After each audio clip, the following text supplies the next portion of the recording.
10 minutes before my wedding, my maid of honor grabbed my arm and whispered, "Don't go out there."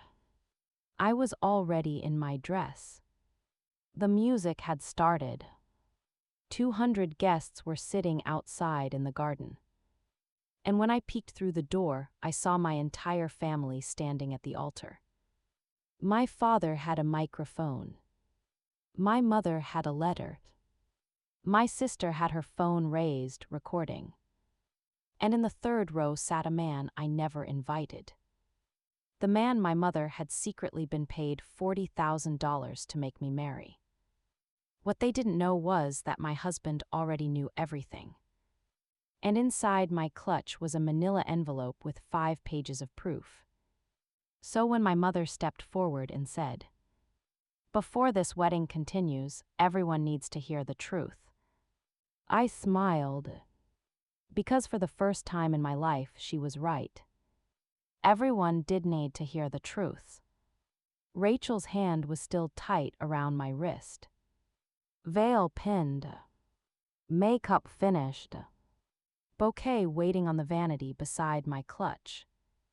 Outside the bridal suite, the string quartet had started playing, and 200 guests were sitting in white chairs under the June sun, waiting for me to walk down the garden aisle. For 1 second, I thought Rachel meant something small. A loose flower. A late vendor. A zipper problem. One of those wedding day emergencies people talk about later with laughter and champagne. But Rachel wasn't laughing. Her face had gone pale. And Rachel Kim does not scare easily.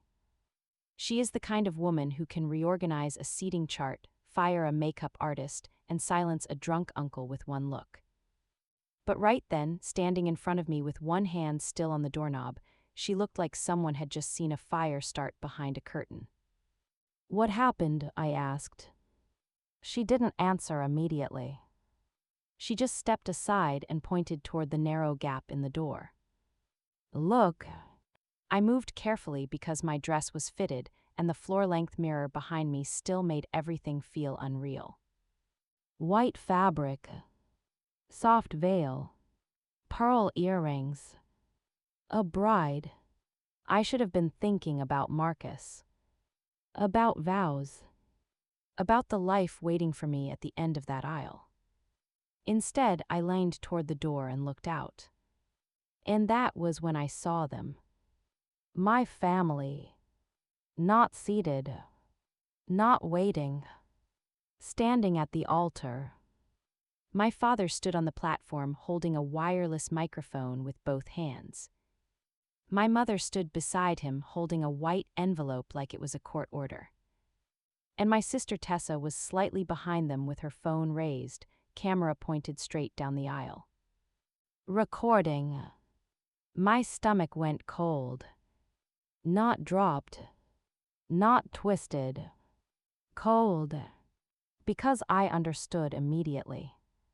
This wasn't confusion. This wasn't a mistake. This was staged. My father was supposed to be sitting in the front row. My mother was supposed to be next to him. Tessa was supposed to be with the bridesmaids, holding flowers, pretending for one afternoon that she could let someone else have the center. But there they were, waiting at the altar like they owned the ceremony. Rachel's voice came low beside me. "Donna, they're about to do it." I looked toward the guest rows. 200 people. Friends. Coworkers. Marcus's family. My boss from the law firm. My mother's church friends. People fanning themselves with programs, whispering, smiling, not yet understanding that they had been invited to a wedding and were about to witness an intervention. Then I saw row 3. Seat 7. Derek Whitmore. Gray suit. Fresh haircut. Eyes down. The man my mother had tried to place beside me for 4 years. The man whose mother had transferred $40,000 into my mother's account under the memo. Wedding arrangement. I had the proof in my clutch. 5 printed pages, screenshots, transaction records, guest list comparison. Evidence arranged in order because I am a litigation paralegal, and if there is one thing I know how to do, it is make lies sit still long enough to be read. Rachel touched my arm. We can stop this now. I kept looking through the gap. My mother adjusted the letter in her hand. My father looked like he wanted to vanish into his suit. Tessa zoomed in on something with her phone. Probably the aisle. Probably my face.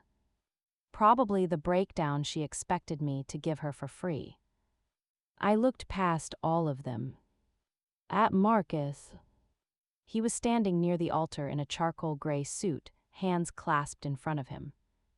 Calm. Steady. He turned slightly as if he could feel me behind the door. And even from across the garden I saw it. Hey, no. Not the fear. Not the panic. The plan. 6 days earlier, when Rachel brought me the first screenshot, Marcus had sat beside me on the kitchen floor and said, "We're not canceling this wedding." At the time, I thought he meant we were not letting them take the day. Now, looking at my family standing at the altar with a microphone, a letter, a phone camera, and a man in the third row, I understood something deeper. He meant we were not running from the truth. We were going to let it walk into the sun. Rachel leaned closer. Donna, tell me what you want. That question mattered. Because my mother had spent my whole life deciding what I wanted before I could say it. What I owed. What I should tolerate. What counted as family. What counted as disrespect. What counted as sacrifice. But Rachel didn't decide. Marcus didn't decide. They asked, and the answer came easier than I expected. I'm walking. Rachel's eyes searched mine. You're sure? I looked again at the altar. My mother's letter. My father's microphone. My sister's phone. Derek in row 3. Then at Marcus standing perfectly still under the white flowers. Yes. Rachel reached for my clutch and pressed it into my hand. The manila envelope inside was light. Almost nothing. A few ounces of paper. But it carried the weight of $40,000, 30 extra guests, 1 staged intervention, and a mother who thought my future could be negotiated without me in the room. The coordinator appeared at the end of the hallway. 1 minute. Rachel stepped behind me and adjusted my veil. Her hands were gentle. Her voice was not. Do not cry before they earn it. I almost smiled. That was why she was my maid of honor. Not because she knew how to fluff a train. Because she knew when a woman needed tenderness and when she needed steel. The music shifted. Canon in D moved through the garden, soft and bright and completely unaware of the disaster waiting beneath it. I held my bouquet in one hand. My clutch in the other. And for the first time all morning, my hands were steady. Rachel looked at me one last time. Ready? I looked through the door at my family standing where they had no right to stand. Then I looked at the aisle they thought they were about to control. Open it. The door opened. Sunlight hit my dress. 200 faces turned toward me. And I started walking toward the altar where my mother was waiting to destroy my wedding. What she didn't know was that she had already given me everything I needed to destroy her lie. Because 6 days earlier, Rachel had sat on my kitchen floor with her phone in her hand and showed me the message my mother was never supposed to see. 6 days before my wedding, Rachel knocked on my townhouse door at 11:17 at night. Not texted. Not called. Knocked. That was how I knew something was wrong before I even opened the door. Rachel Kim does not waste motion. She is a woman of calendars, color-coded tabs, emergency mascara, and direct questions. If Rachel shows up at your door after 11, she is not there to discuss centerpieces. She is there because something has caught fire. I opened the door in pajama pants and an old University of Tennessee sweatshirt, one sleeve pushed up because I had been sorting final vendor receipts on my kitchen table. Rachel stood on my porch with her coat half-zipped, hair pulled into a messy knot, and her phone held tight in one hand. Her face looked different. Not scared exactly. Furious. The kind of furious that has gone quiet because it knows noise will waste energy. Are you alone? I nodded. Marcus is at his brother's place tonight. She stepped inside. No small talk. No hello. No apology for the hour. She walked straight to my kitchen, set her purse on the floor, then sat down on the tile like her knees had decided for her. That was the second sign. Rachel never sat on floors. She believed floors were for shoes, dropped earrings, and other people's emotional breakdowns. Rachel. She looked up at me. I need you to sit down. My mouth went dry. Is Marcus okay? Yes. My dad. Yes. Then what? She unlocked her phone. Her thumb hovered over the screen. I need you to read this before I explain anything. I sat across from her on the kitchen floor. The tile was cold through my pants. She handed me the phone. The first thing I saw was a group chat screenshot. A nail salon thread. Nothing dramatic at first. Appointments. Colors. Someone asking about chrome polish. Then a message from Carol Whitmore. My mother's closest friend.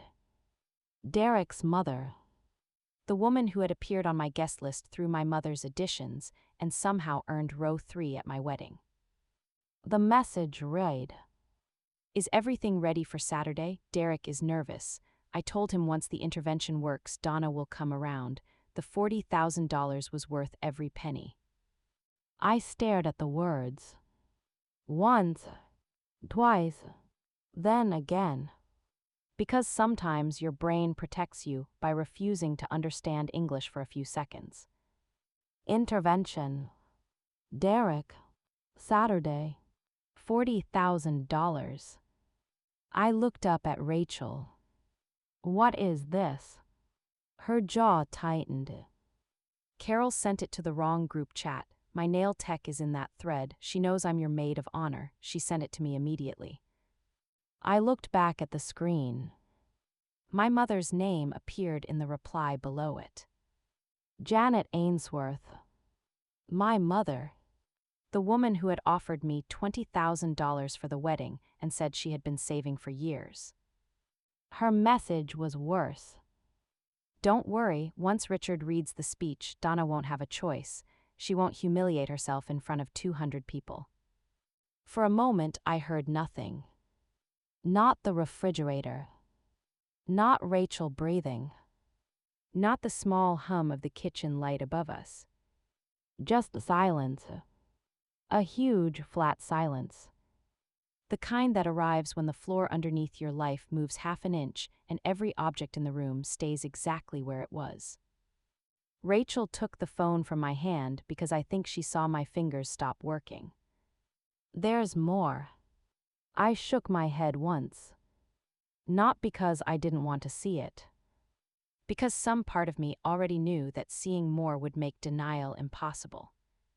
She swiped. Venmo records. Carol Whitmore to Janet Ainsworth. $25,000 March 15. Memo wedding arrangement. Another transfer. $15,000 August 22. Same memo. Wedding arrangement. $40,000. Not a rumor. Not an emotional manipulation I could talk myself into forgiving. Transactions. Dates. Names. A paper trail. My mother had taken money from another woman to interfere with my wedding. No, not interfere. Arrange. That word sat in the Venmo memo like a knife left on a counter. Wedding arrangement. For years, my mother had treated my life like something she could schedule, correct, redirect, improve. But this was different.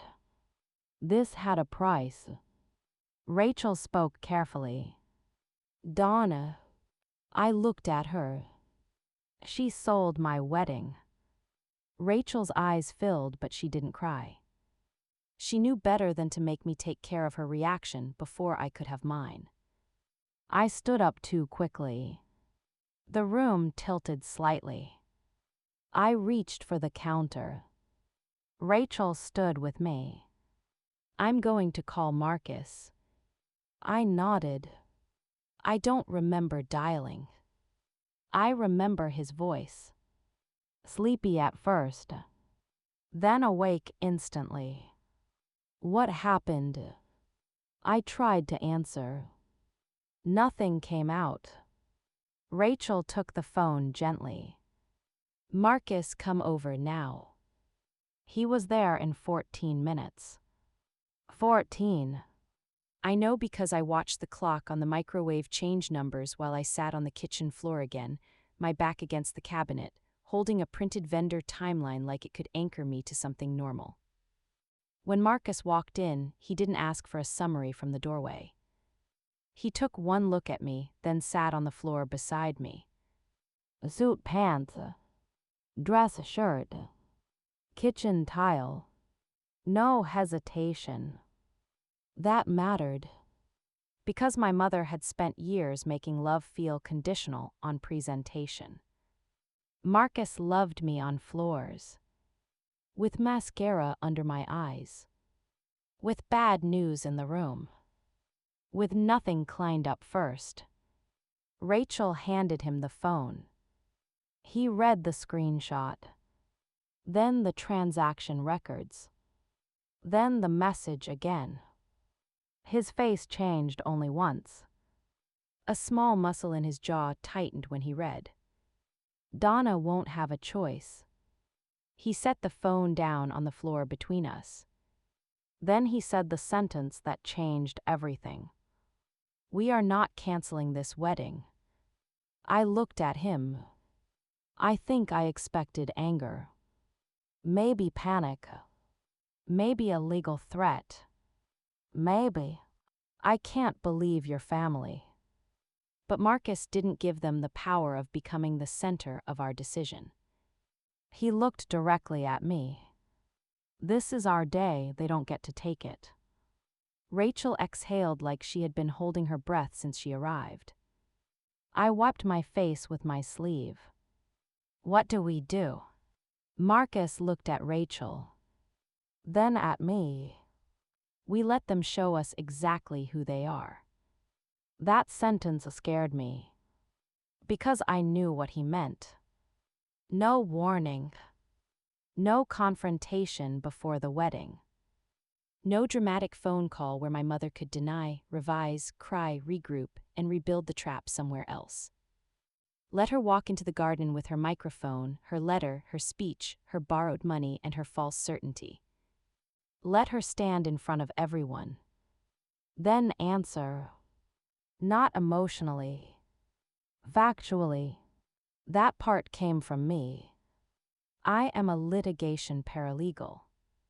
I prepare evidence for other people's worst days. Divorces.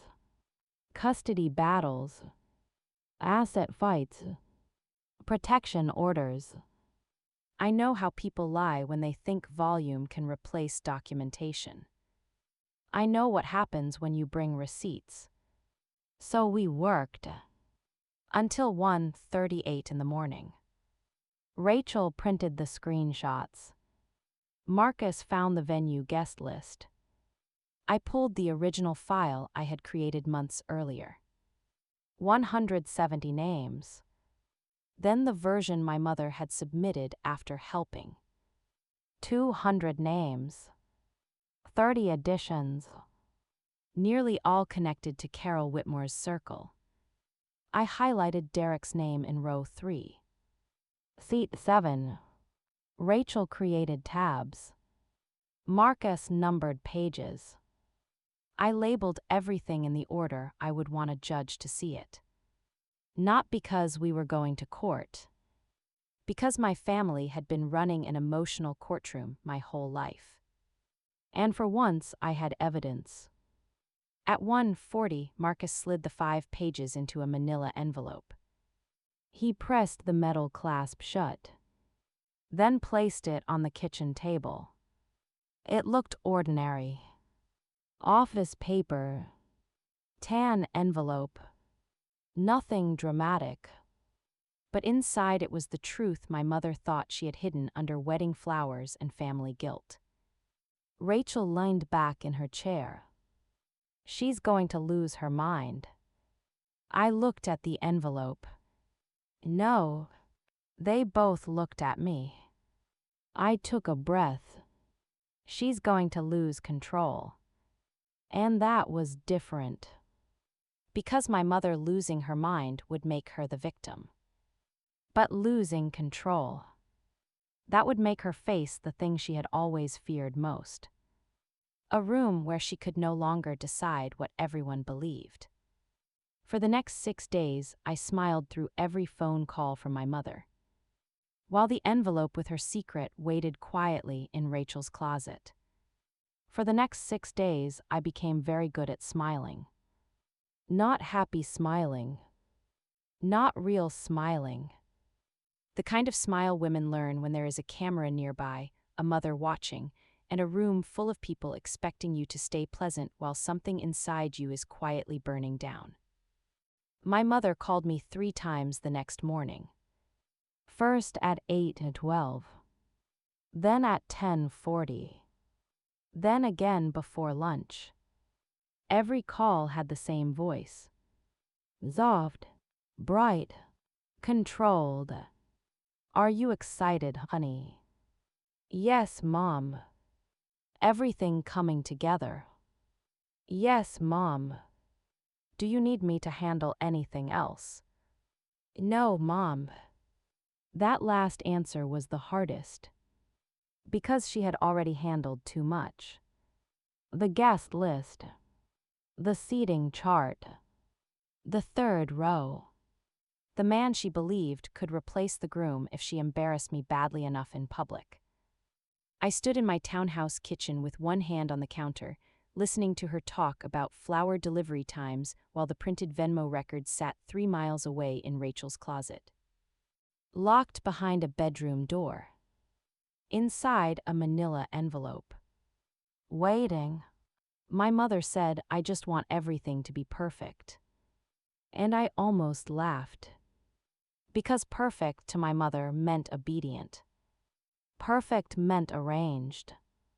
Perfect meant everyone standing exactly where she placed them. My father reading the speech. Tessa recording my humiliation. Derek sitting in row 3 like an emergency exit from the life I had chosen. And me.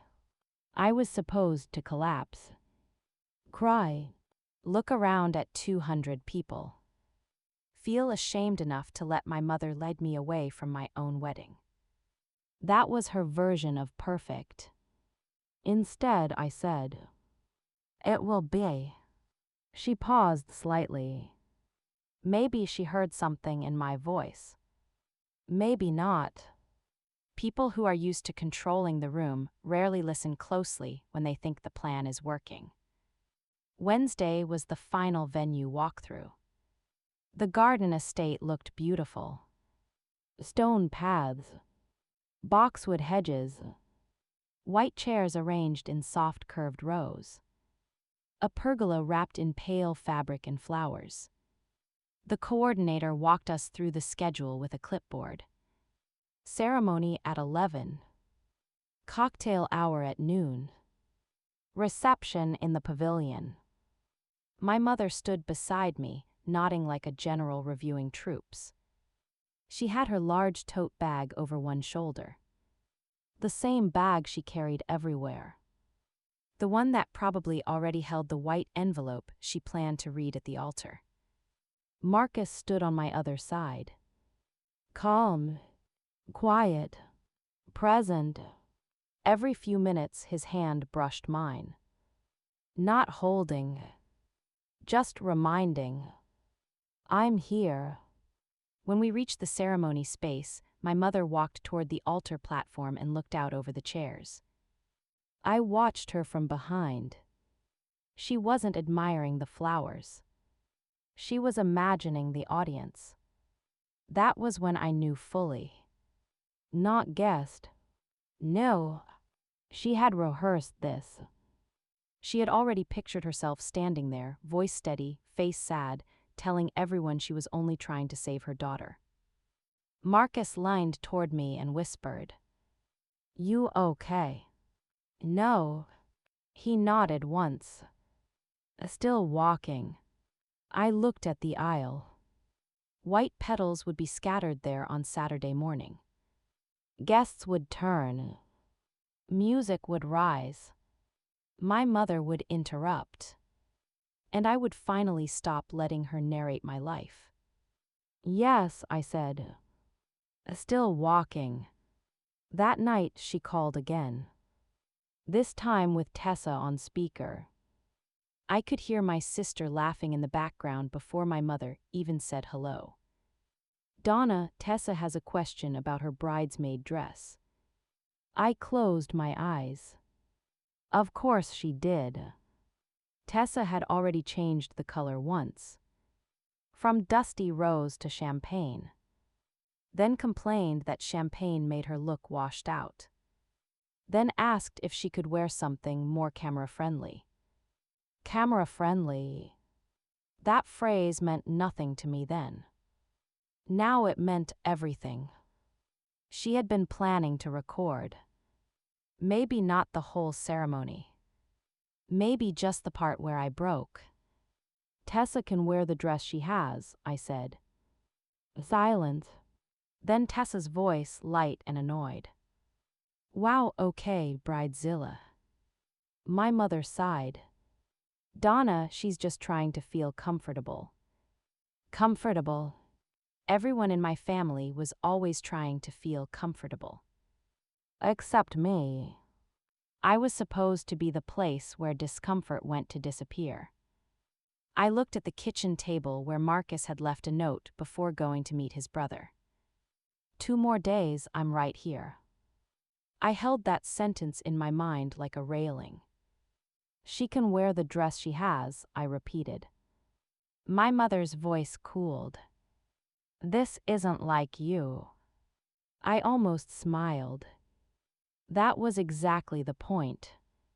Thursday was the rehearsal dinner. 40 people in a private room at an Italian restaurant near the venue. Low lighting. White plates. Wine glasses. People I knew. People I barely recognized. And too many people from Carol Whitmore's orbit. I saw them immediately. Women who hugged my mother too warmly. Men who shook Derek's hand like they were all part of the same quiet arrangement. Derek sat near the window in a navy blazer.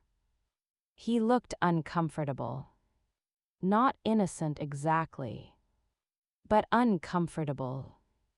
Like a man who had agreed to stand near a fire and only now noticed the gasoline. My mother introduced him to Marcus as if the situation were normal. "Marcus, you remember Derek." Marcus shook his hand. Steady, polite, no extra pressure, no performance. Derek looked away first. Good. Some part of him still had enough shame to avoid eye contact. My mother gave a toast after dinner. She stood with her wine glass raised, the perfect mother of the bride. To my beautiful daughter, she said.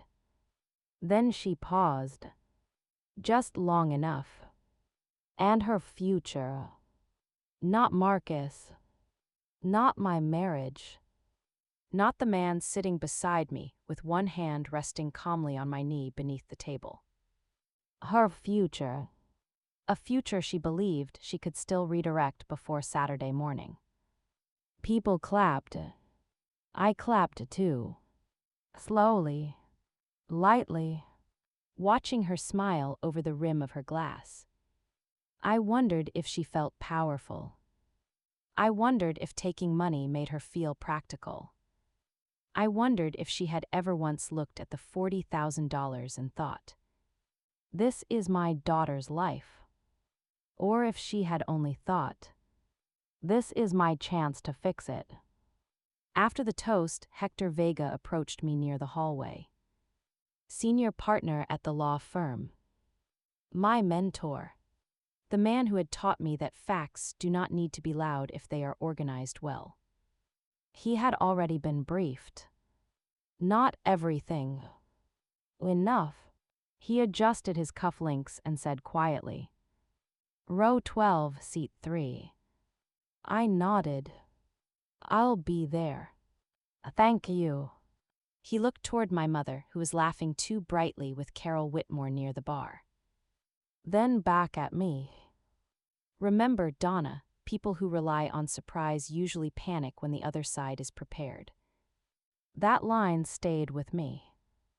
Because my mother had built her entire plan on surprise. The altar. The microphone. The letter. The crowd. The pressure of public shame. But she had not prepared for one thing. Me knowing first. Friday passed like a held breath. Rachel kept the envelope. Marcus kept checking on the efficient.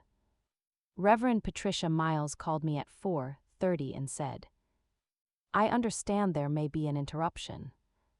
"Yes." "Do you still want me to proceed afterward?"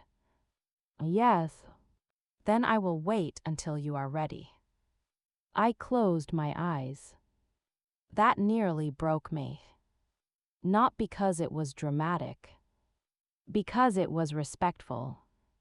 My mother had spent years deciding when I was finished speaking.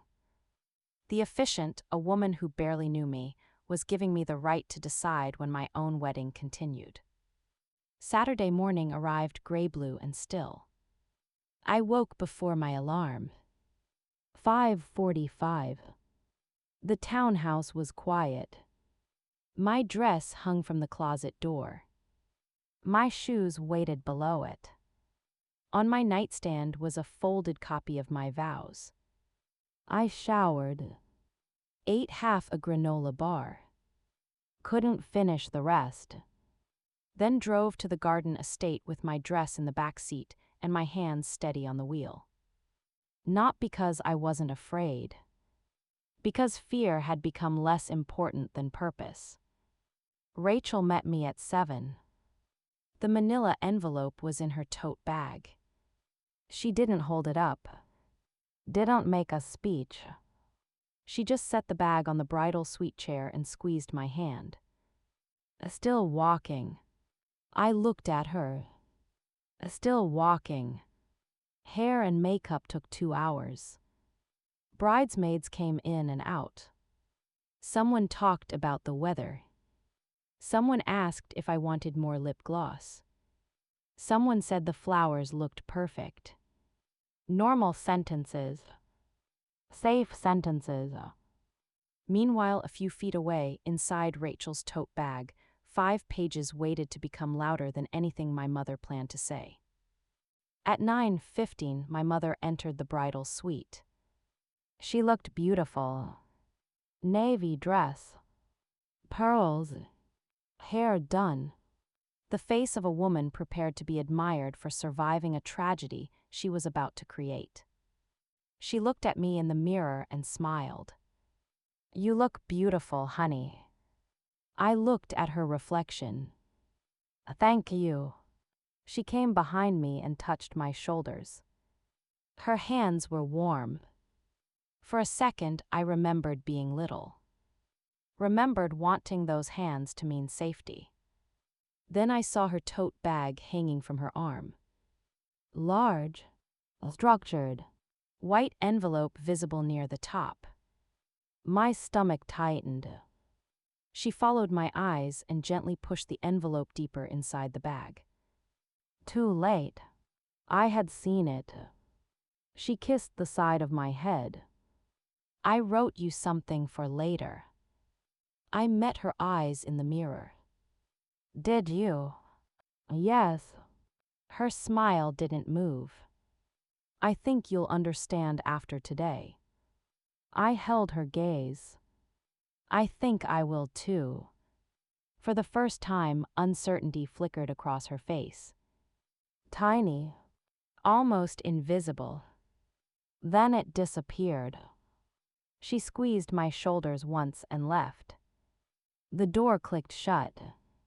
Rachel immediately opened her tote bag and took out the manila envelope. No words.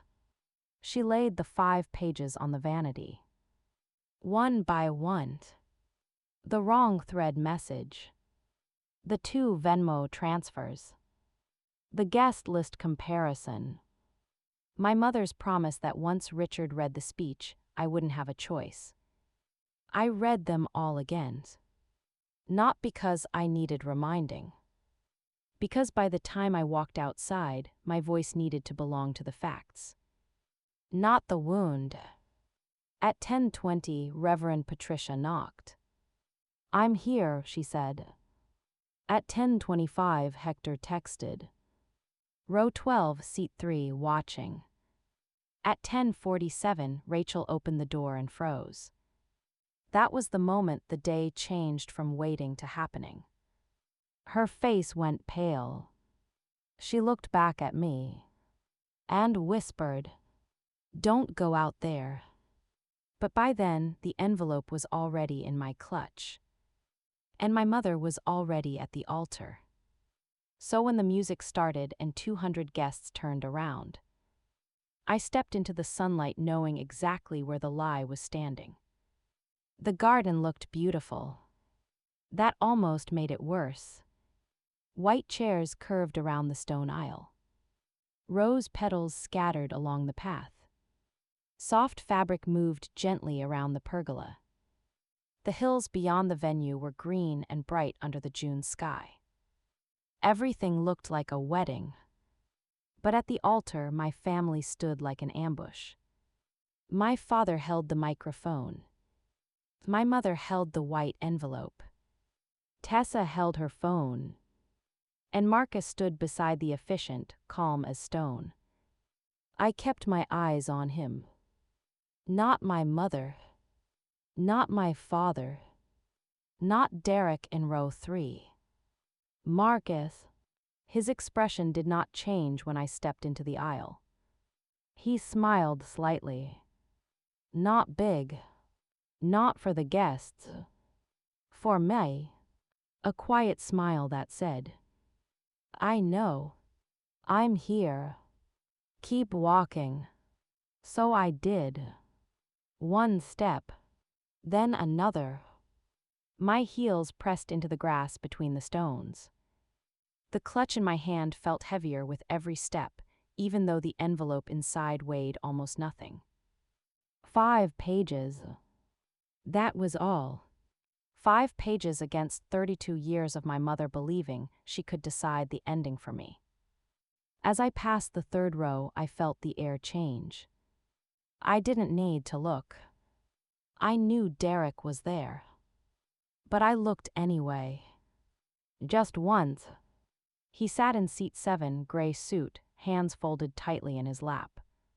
His eyes were down. Not proud. Not excited. Not even hopeful. He looked trapped. And for the first time, I understood something I hadn't let myself consider before. Derek wasn't the villain. Not the main one. He was weak. Complicit. Embarrassing, yes. But he was not the architect. My mother was. Carol Whitmore had written the check. My mother had cashed it. Derek had taken the seat. But the stage belonged to Janet Ainsworth. I kept walking. The guests were smiling at first. Then slowly, row by row, their smiles changed. People noticed my father standing at the altar. They noticed my mother's envelope. They noticed Tessa recording instead of standing with the bridesmaids. They noticed the microphone. By the time I reached the front, the garden had already started to feel wrong.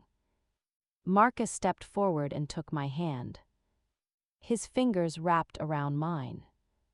Warm, steady, real. He leaned close enough that only I could hear. I'm here. I squeezed once. I know. Rachel came to stand behind me, just slightly to my left. Close enough that if my knees failed, she would catch me. Far enough that the moment still belonged to me. Reverend Patricia Miles stood at the podium. Cream blazer. Silver hair. Calm eyes. She looked at me first. Then at Marcus. Then briefly at my mother. The smallest question passed across her face. Ready? I gave one tiny nod. She opened her ceremony book. The garden settled. 200 guests quieted. A bird called somewhere near the trees. The wind chimes by the pergola moved softly. For one fragile second, it almost felt like maybe my mother would lose her nerve. Maybe she would sit down. Maybe the sight of me holding Marcus's hand would remind her that this was not a town hall meeting, not a family dinner, not one more place where she could rearrange me. But my mother had never lost nerve when she believed she was right. Reverend Patricia took a breath. Dearly beloved. Wait. My mother's voice cut through the garden. Sharp. Clear. Practiced. 200 bodies shifted at once. My father closed his eyes briefly. Tessa's phone lifted higher. Marcus's hand tightened around mine. Not from fear. From readiness. My mother stepped forward and took the microphone from my father's hand. Not asking. Taking. The way she had taken guest list authority. Wedding money. My silence. My choices. She stood at the center of the altar platform and faced the crowd. I'm Donna's mother. Her voice carried beautifully. Of course it did. She had rehearsed. I love my daughter more than anything in this world. A few guests softened at that. I saw it. People hear the word love and want to believe it means safety. But love in my mother's mouth had always meant ownership.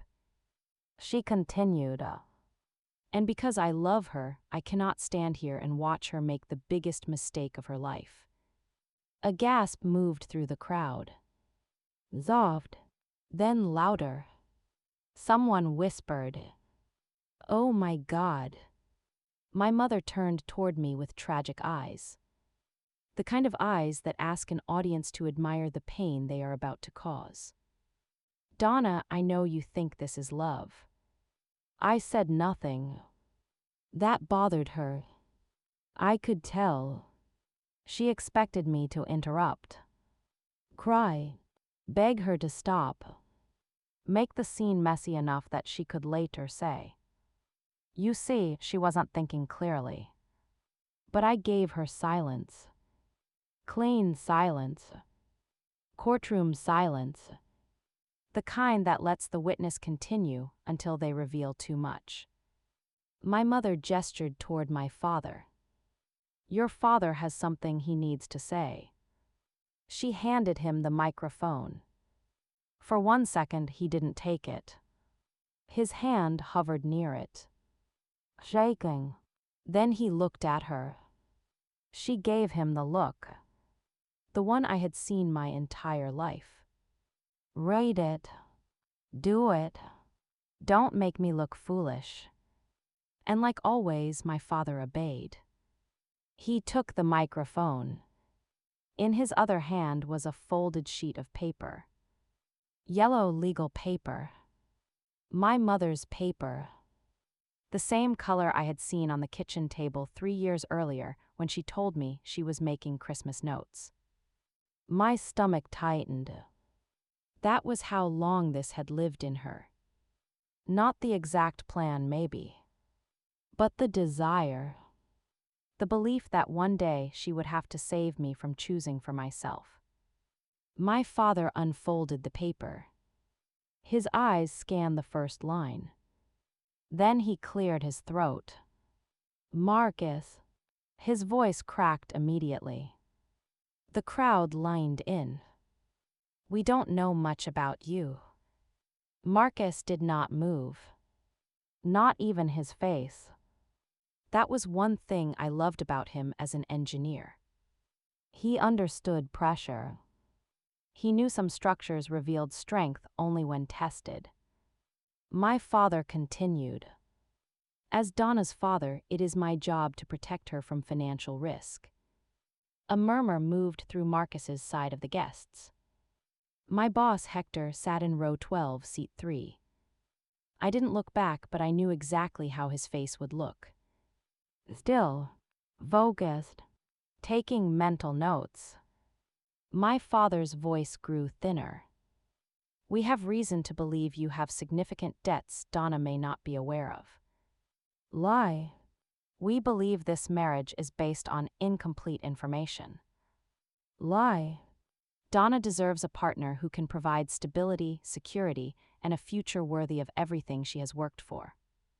That last line almost made me smile. Because my mother had accidentally written one true sentence.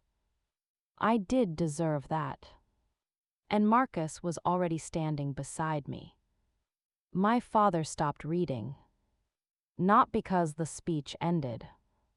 Because he couldn't continue. He looked at the page. Then at Marcus. Then at me. And something like shame crossed his face. For the first time that morning, my father looked less like a participant and more like a man realizing the script in his hand had a cost. My mother saw his hesitation instantly. She reached for the microphone. I'll continue. Of course she would. She took it back, stepped forward, and opened her white envelope. The garden went completely silent. Tessa's phone remained steady. My mother unfolded the letter slowly. Like a proclamation. Like a verdict. Like she was about to rescue me from a burning building instead of setting one on fire. Donna, she read, I am writing this because I know you will not listen any other way. I looked at Marcus. His thumb moved once across my hand. A quiet signal. Still here. My mother continued. Marcus is not who you think he is. A small sound came from somewhere behind me. A guest shifting. A bridesmaid inhaling. The lie was now fully public. There was no going back. My mother listed her evidence. Marcus rented an apartment before we moved in together. Marcus did not come from family money. Marcus refused to discuss his finances with my parents. All true. None relevant. Each fact twisted into suspicion because my mother believed money was character if it came from the right people. Then she folded the letter halfway and looked at me. Her eyes shone. Not with tears. With certainty. There is someone here today who can give you the life you deserve. My hand tightened around Marcus's. The garden seemed to stop breathing. My mother turned and pointed toward row 3. Full arm extended. No shame. No hesitation. Derek is waiting for you. 200 heads turned. The sound was awful. Chairs shifting. Programs rustling. A wave of public attention crashing over a man who looked like he wanted the ground to open. Derek kept his head down. Carol Whitmore sat 4 rows behind him, face frozen. My mother lifted her chin. We can still fix this. And there it was. The whole truth of her. Not love. Not fear. Control. She thought my wedding was something broken because it did not follow her arrangement. She thought my future could be fixed by humiliating me into obedience. She thought 200 witnesses would become pressure. Instead, they became audience. I let the silence stretch for 10 full seconds. Long enough for every guest to feel the discomfort my mother expected me to carry alone. Then I turned to Rachel. She was already stepping forward. Clutch open. Manila envelope ready. I reached inside and pulled it out. My mother's eyes dropped to the envelope. For the first time all morning, uncertainty touched her face. Small. Sharp.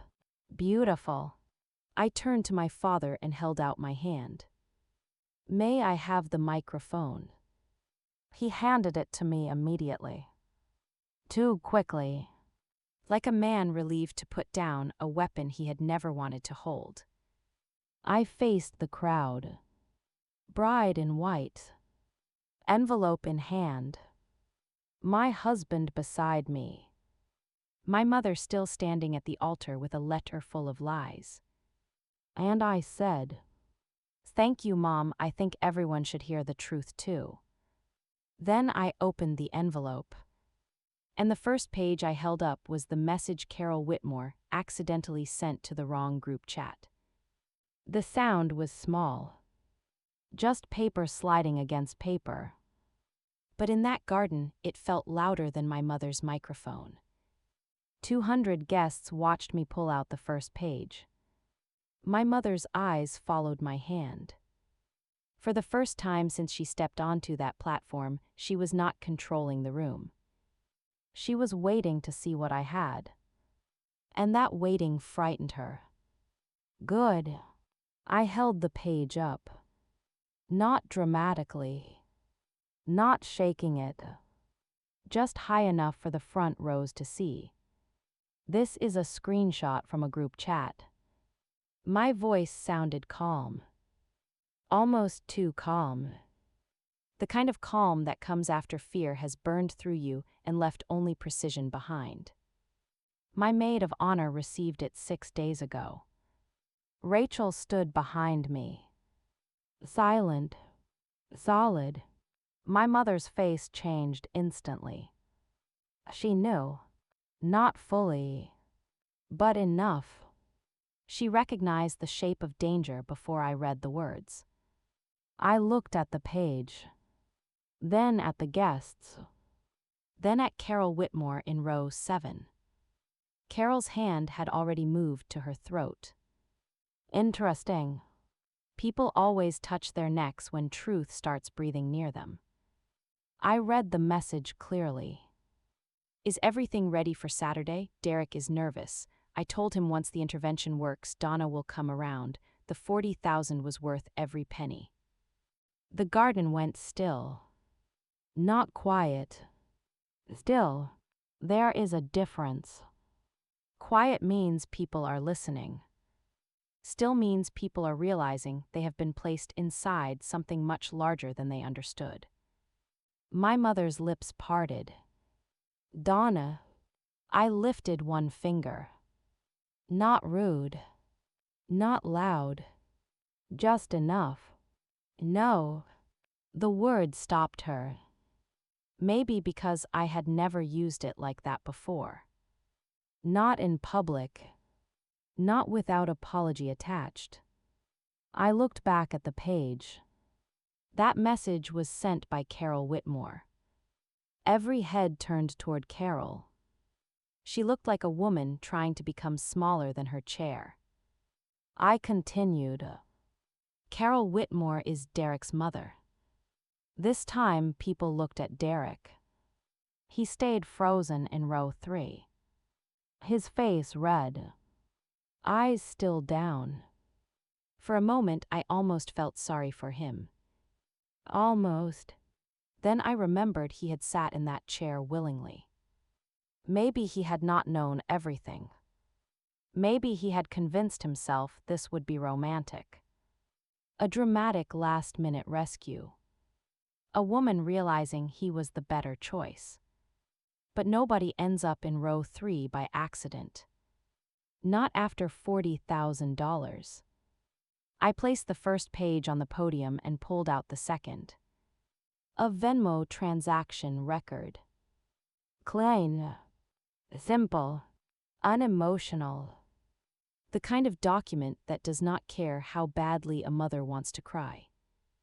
March 15th of last year, I said, Carol Whitmore transferred $25,000 to my mother, Janet Ainsworth. The murmurs started then. Low. Vast. Moving through the rows like water over gravel. I held the page higher. The memo says wedding arrangement. My mother's color drained. Not all at once. Slowly. Like the truth was pulling blood from her face one word at a time.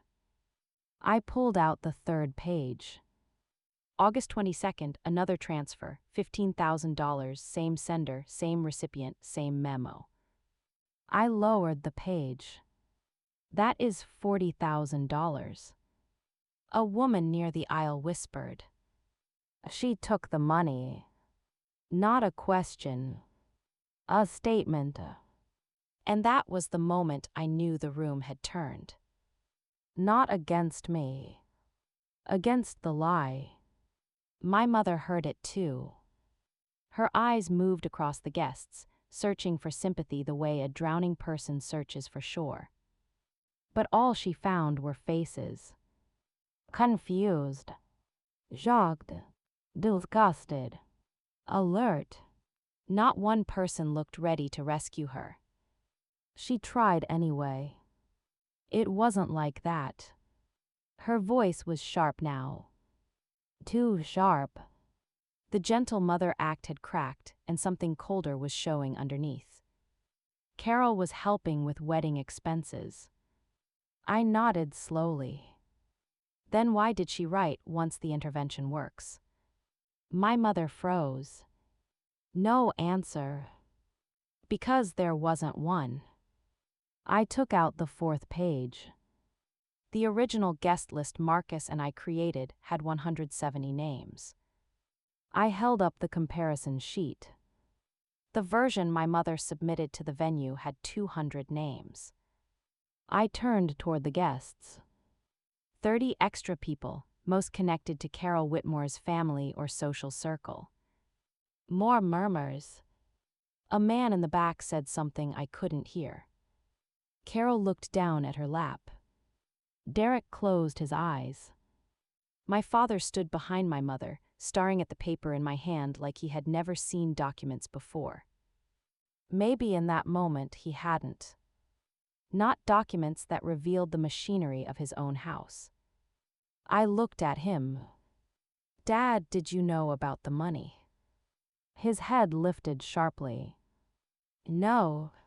The answer came fast. Raw. Believable. For the first time that morning, I believed him completely. He looked at my mother. Janet. She did not look back. That told him more than any confession could have. I pulled out the fifth page. My mother's reply to Carol. My mother took one step toward me.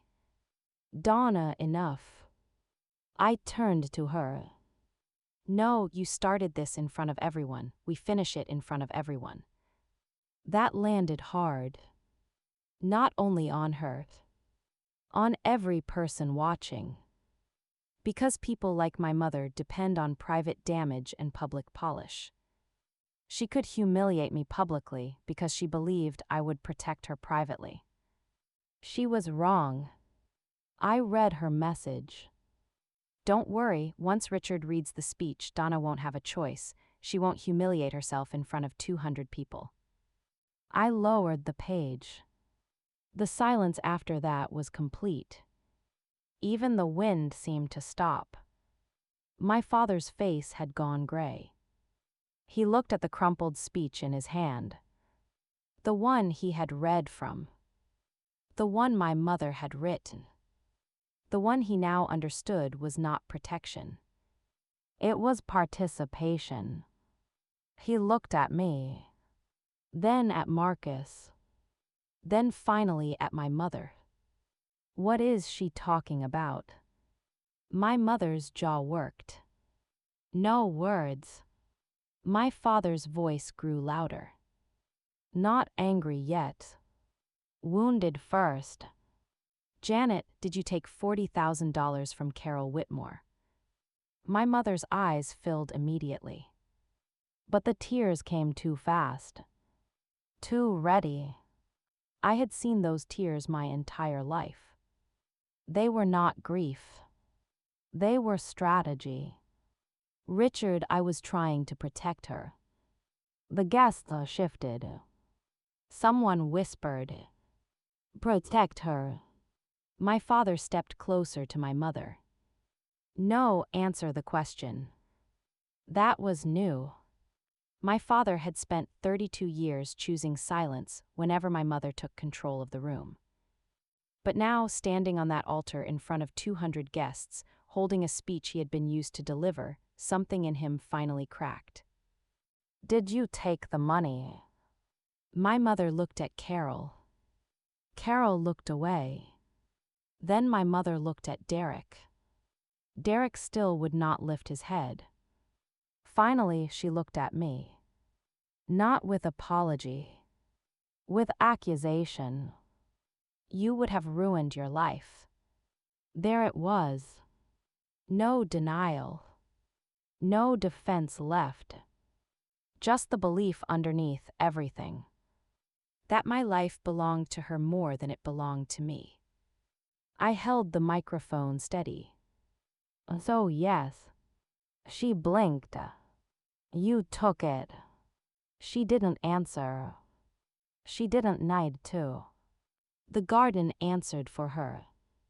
A wave of sound moved through the guests. Gasp. Whispers. A chair scraping. Someone saying, "Oh my God." My mother gripped the edge of the podium.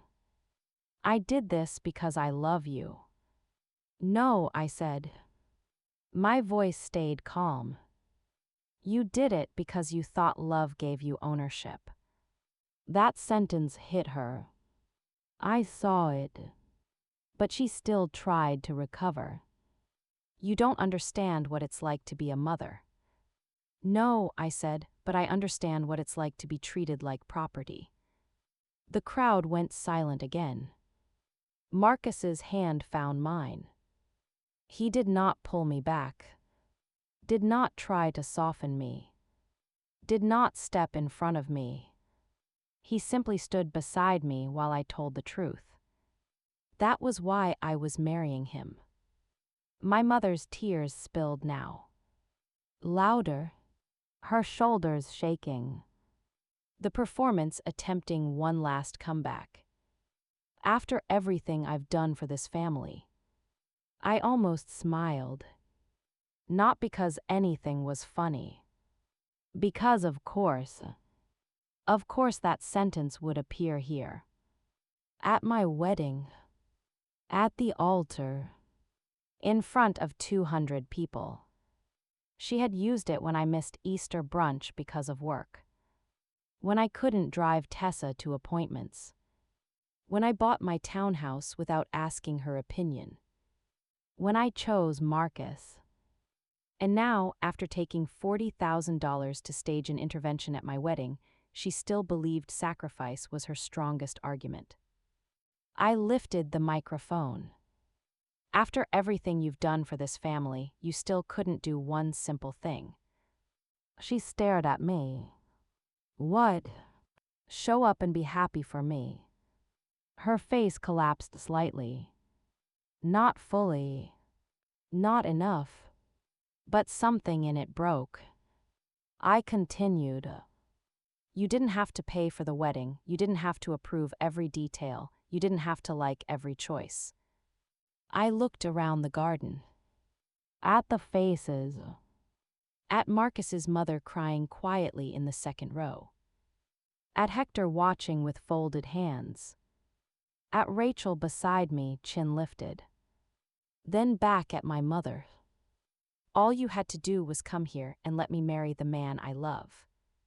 I paused. "And you couldn't." The words sat there. Simple. Clear. More devastating than any document. Because the documents proved the crime. But that sentence named the loss. My mother covered her mouth with one hand. For the first time, she looked small. Not innocent. Small. The way people look when the world they controlled finally refuses to move where they point. Then my father stepped away from her. One step. Not dramatic, but visible. He looked at the speech in his hand. Then at me. "I didn't know. I believe you." His eyes filled. "But you didn't ask."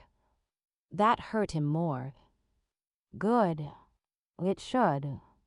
Because my father's ignorance was not innocence. It was habit. He had let my mother hand him a speech accusing my fiancé in front of 200 people, and he had read it because reading was easier than questioning. He lowered his eyes. "You're right." That was the first honest sentence he had given me all morning. Maybe all year. I turned toward Derek. He finally looked up.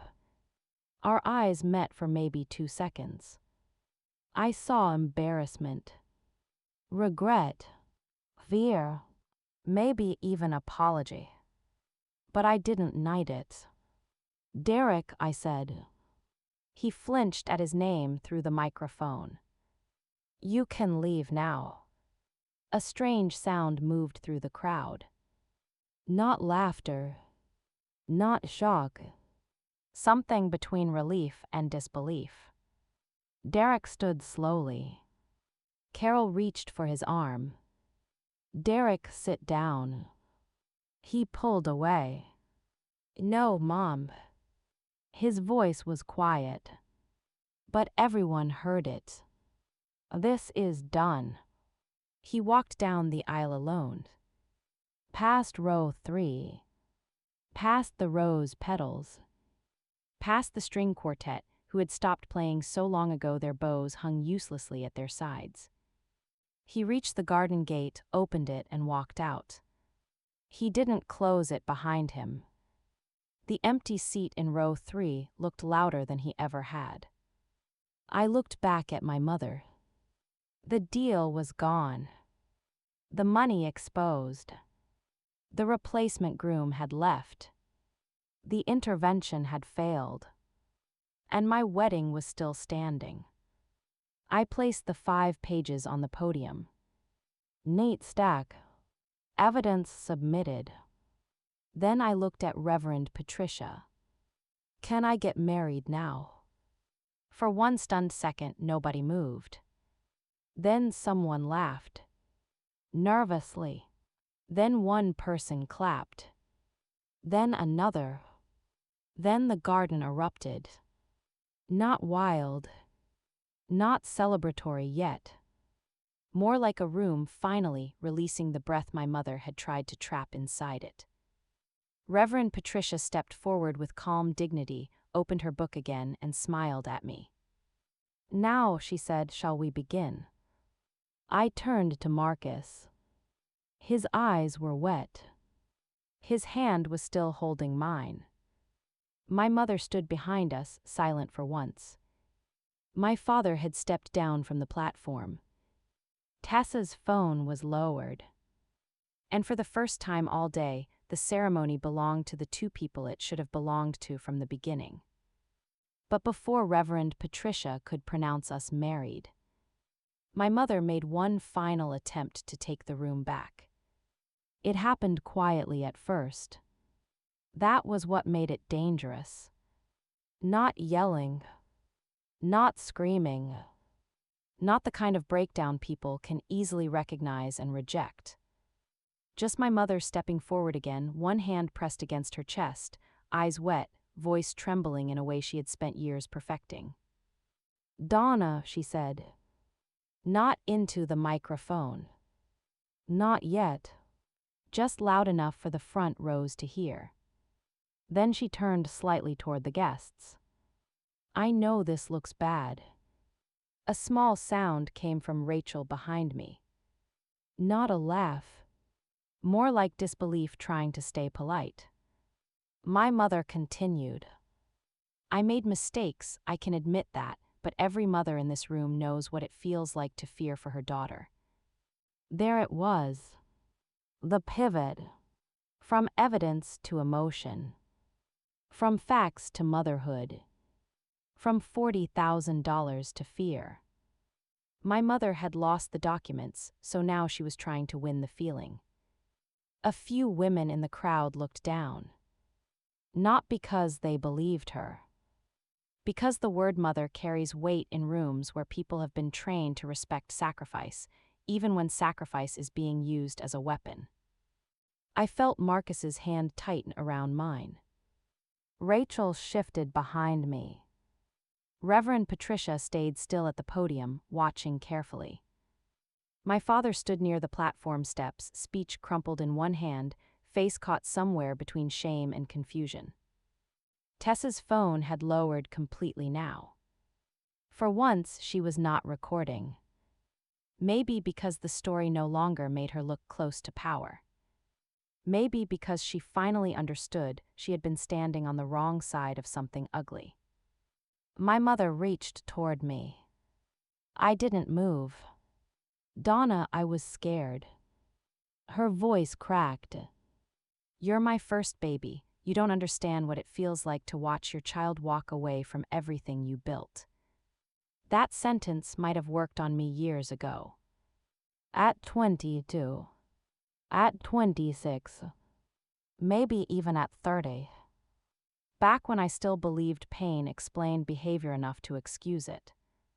But standing there in my wedding dress with 5 pages of proof on the podium, I finally saw the shape of it clearly. My mother wasn't afraid of losing me. She was afraid of losing control over me. Those are not the same thing. I lifted the microphone again. The crowd quieted immediately. That mattered. They were listening to me now. Not her. "Mom," I said, "you didn't watch me walk away." She blinked. "You pushed me away every time I chose something you couldn't manage." Her face tightened. "That's not fair. It's exact." The word landed harder than I expected. Maybe because I sounded like the job I had spent years doing. Precise. Calm. Unmovable. I continued. "You called Marcus my friend for 4 years. A murmur moved through Marcus's side of the guests. "You ignored his birthday calls, you seated Derek near me at family events, you added 30 people to my wedding guest list without permission." My mother's eyes flicked toward Carol. Carol looked away again. "You accepted $40,000 from another woman to arrange my future." My voice stayed steady. "And now you want to call that fear." I looked at the guests, then back at her. It wasn't fear, it was ownership. My mother shook her head, tears falling now. "I am your mother." "I know."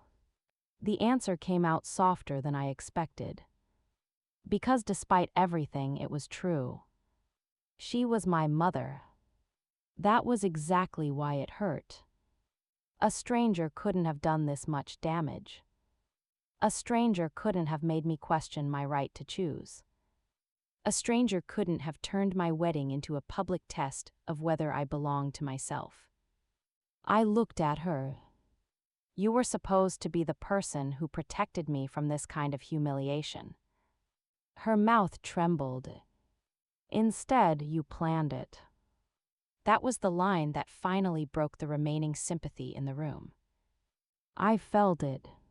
Not applause. Not gasps. Just the emotional shift. People understood. Whatever fear my mother had, whatever pain, whatever story she told herself, she had still planned this. Booked it into the day. Wrote the letter. Prepared my father's speech. Placed Derek in row 3. Invited witnesses. There is no accidental version of that. My father stepped forward then. Not toward me. Toward my mother. Janet, he said quietly. She turned on him immediately. Don't. One word. Sharp. Warning. But something had changed in him too. Maybe when he saw the Venmo records. Maybe when I said he didn't ask. Maybe when he realized the paper in his hand had made him part of the betrayal. He looked down at the speech. Then at her. You told me Marcus had debt. She swallowed. I was told. By who? Silence. Carol. My mother looked toward Carol again. Carol kept her face turned away. My father's voice shook now, but it did not weaken. You told me I needed to protect Donna. I did. No, he said, you told me what to read so you wouldn't have to stand alone. My mother went still. That was the first time my father had named the mechanics of her control in public. And she looked almost more shocked by him than by me. For 32 years, my father had been the ghost at the head of the table. Quiet. Avoidant. Predictable. Listen to your mother. Those 4 words had been his entire parenting philosophy. But now he stood in front of 200 people and finally did something harder than staying silent. He disagreed. My mother's voice dropped. Richard not here. He looked around the garden. At the guests. At the altar. At Marcus. At me. Then he said, here is where you chose to do it. The silence after that was enormous. My mother looked like someone had removed the floor beneath her. My father turned to me. I'm sorry. His eyes were wet. I should have asked you, I should have asked Marcus, I should have asked where the money came from. He looked at the crumpled paper in his hand. I should have asked why your mother needed a speech at your wedding. That sentence hit me unexpectedly. Because yes, that was the question. Why does a mother need a speech at her daughter's wedding unless she is planning to make herself the ceremony? I nodded once. Not forgiveness. Acknowledgement. My father stepped off the platform fully and walked toward the back row. Not the family table. Not the front. The back. Then he sat down alone. A visible demotion. Chosen by himself. For once, he understood he did not belong beside me until he had done the work to deserve it. My mother watched him sit. Her mouth opened. Closed. For the first time all morning, no one came to stand beside her. Not my father. Not Tessa. Not Carol. Not Derek. She was alone at the altar she had tried to turn into a courtroom. Tessa moved next. Small step first. Then another. She lowered her phone completely and looked at me. Her face had gone pale beneath her makeup. "I didn't know about the money," she said. Her voice was small, almost childlike. The microphone picked it up anyway. I looked at her. "But you knew there was going to be a scene." She started crying instantly. "Yes, there it was. Not enough. But truth. You wanted to record it." She wiped her face. "I thought," she shook her head, "I thought it would prove you were making a mistake." "No," I said, "you thought it would get attention." That landed. Her shoulders folded inward. Because unlike my mother, Tessa did not have decades of practice performance protecting her. She had a phone, a smirk, and suddenly neither one was useful. "I'm sorry," she whispered. I believed she was sorry now. But sorry after exposure is complicated. Sometimes it is remorse. Sometimes it is embarrassment wearing softer clothes. I didn't have to decide which one it was in that moment. "This is not your stage anymore," I said. Tessa nodded, then stepped down and sat in the second row beside an empty chair. Not with my mother. Not beside Carol. Alone. My mother turned slowly, looking from one abandoned position to another. My father in the back row. Tessa seated. Derek gone. Carol silent. The guests watching. Me holding the microphone. Marcus still standing beside me. The intervention had not just failed. It had reversed. Every person she planned to use as pressure had become proof. Proof of manipulation. Proof of secrecy. Proof that the life she tried to control had already grown beyond her reach. She looked at me one last time. And for a moment I saw something real. Not apology. Not yet. Jacques. The shock of a woman realizing that the daughter she raised to be responsible had become responsible enough to expose her. "Donna," she whispered. This time no speech followed. No argument. No motherhood defense. Just my name. I lowered the microphone. "You can sit down, Mom." She flinched. Because the instruction was gentle. That made it worse for her. If I had shouted, she could have become the victim. If I had insulted her, she could have called me cruel. But I simply told her what she had never allowed me to tell her before. Where to stand. Where not to stand. What was over. She stepped down slowly. Every eye followed her. She did not go to the front row. She did not sit beside Tessa. She walked past the rows, past the guests, past Carol Whitmore, and stopped near the garden gate. For a second, I thought she would leave. She didn't. She stood there, half inside, half outside. Maybe that was where she belonged for now. Not removed forever, but no longer at the center. Reverend Patricia looked at me. I took a breath. The garden was quiet again.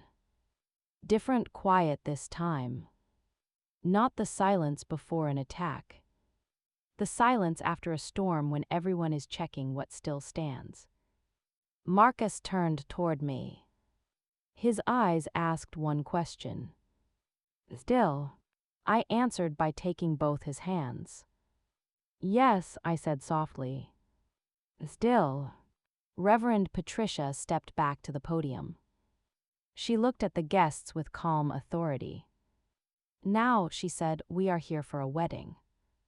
A small ripple of relieved laughter moved through the garden. Not disrespectful. Human. Knighted. She turned to us. Donna and Marcus, after everything that has been spoken today, do you still come freely to this marriage? Marcus looked at me. I do. I looked at him. At this point, I said more freely than ever. The guests laughed again. Then clapped. Even Reverend Patricia smiled. And finally, the ceremony became ours. Not clean, not untouched, but ours. We said our vows under the pergola. My voice shook once on the word choose. Not because I was afraid. Because after everything my mother tried to do, that word had weight. I choose you, I said to Marcus, not because anyone approved you, not because anyone arranged you, because every day with you has made me feel more like myself, not less. Marcus's eyes filled. His vows were shorter. That was Marcus. Direct. Steady. You are not a responsibility I carry, he said. You are the person I walk beside, today and every day after. Rachel cried. Hector wiped his eyes discreetly and pretended not to. Marcus's mother pressed both hands over her mouth. My father looked down in the back row. My mother stood near the gate, one hand gripping the wooden post. Tessa stared at the floor, and I felt strangely peaceful. Not because the pain had disappeared, because it no longer controlled the ceremony. Reverend Patricia asked for the rings. Rachel handed them over. My hands were steady. Marcus's were warm. The ring slid onto my finger. Simple. Gold. Real. Then Reverend Patricia smiled and said, "By the power vested in me by the state of Tennessee, I now pronounce you husband and wife." Marcus kissed me.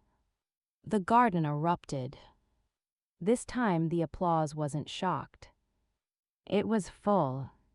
A standing ovation rising row by row, not for the scandal, not for the exposure, but for the fact that after everything, the wedding had survived. We turned toward the aisle together. The garden gate stood open behind my mother. Row 3, seat 7 was empty. The podium held 5 pages of proof. And I walked back down the aisle with my husband's hand in mine. Not rescued. Not arranged. Not sold. Chosen. But after the ceremony, when I looked at the family table, 3 chairs were empty, and 1 white envelope was waiting in the bridal suite with my name on it. After the ceremony, the garden did not immediately know what to become. For a few seconds, everyone stood in place. Guests clapping, some crying, some whispering, some looking toward the podium where the 5 pages still sat in a neat stack beside my mother's abandoned letter. The string quartet started again late. 1 violin first, then the cello. Then the rest caught up like even the music needed a moment to remember its job. Marcus and I walked down the aisle together. Not fast, not dramatic, just hand in hand. Past the empty 3rd row seat where Derek had been. Past Carol Whitmore, who stared straight ahead like moving her eyes might make her legally responsible. Past Tessa, who looked down at her lap. Past my father in the back row, sitting alone, speech still crumpled in his fist. And past my mother near the garden gate. She did not look at me. Not fully. She looked at my dress. Then at Marcus's hand holding mine. Then at the open gate behind her. Like she was trying to decide whether to leave or stay long enough to be seen leaving. I did not stop. That was important. My whole life, I had been trained to stop when my mother was upset. To pause my happiness. To adjust my tone. To soften my face. To make sure her feelings had a chair before mine had oxygen. Not that day. I kept walking. Marcus opened the small side gate that led to the private garden path behind the ceremony space. The venue coordinator was waiting there with wide eyes and a headset hanging crooked from one ear. She looked like she had just survived a weather event not listed in the contract. "Do you still want cocktail hour to begin?" she asked. Marcus looked at me. I almost laughed. Because somehow, after $40,000, a staged intervention, a fake groom in row 3, and my mother publicly accusing my husband at the altar, someone still needed to know whether past appetizers should start on time. "Yes," I said. "Cocktail hour begins."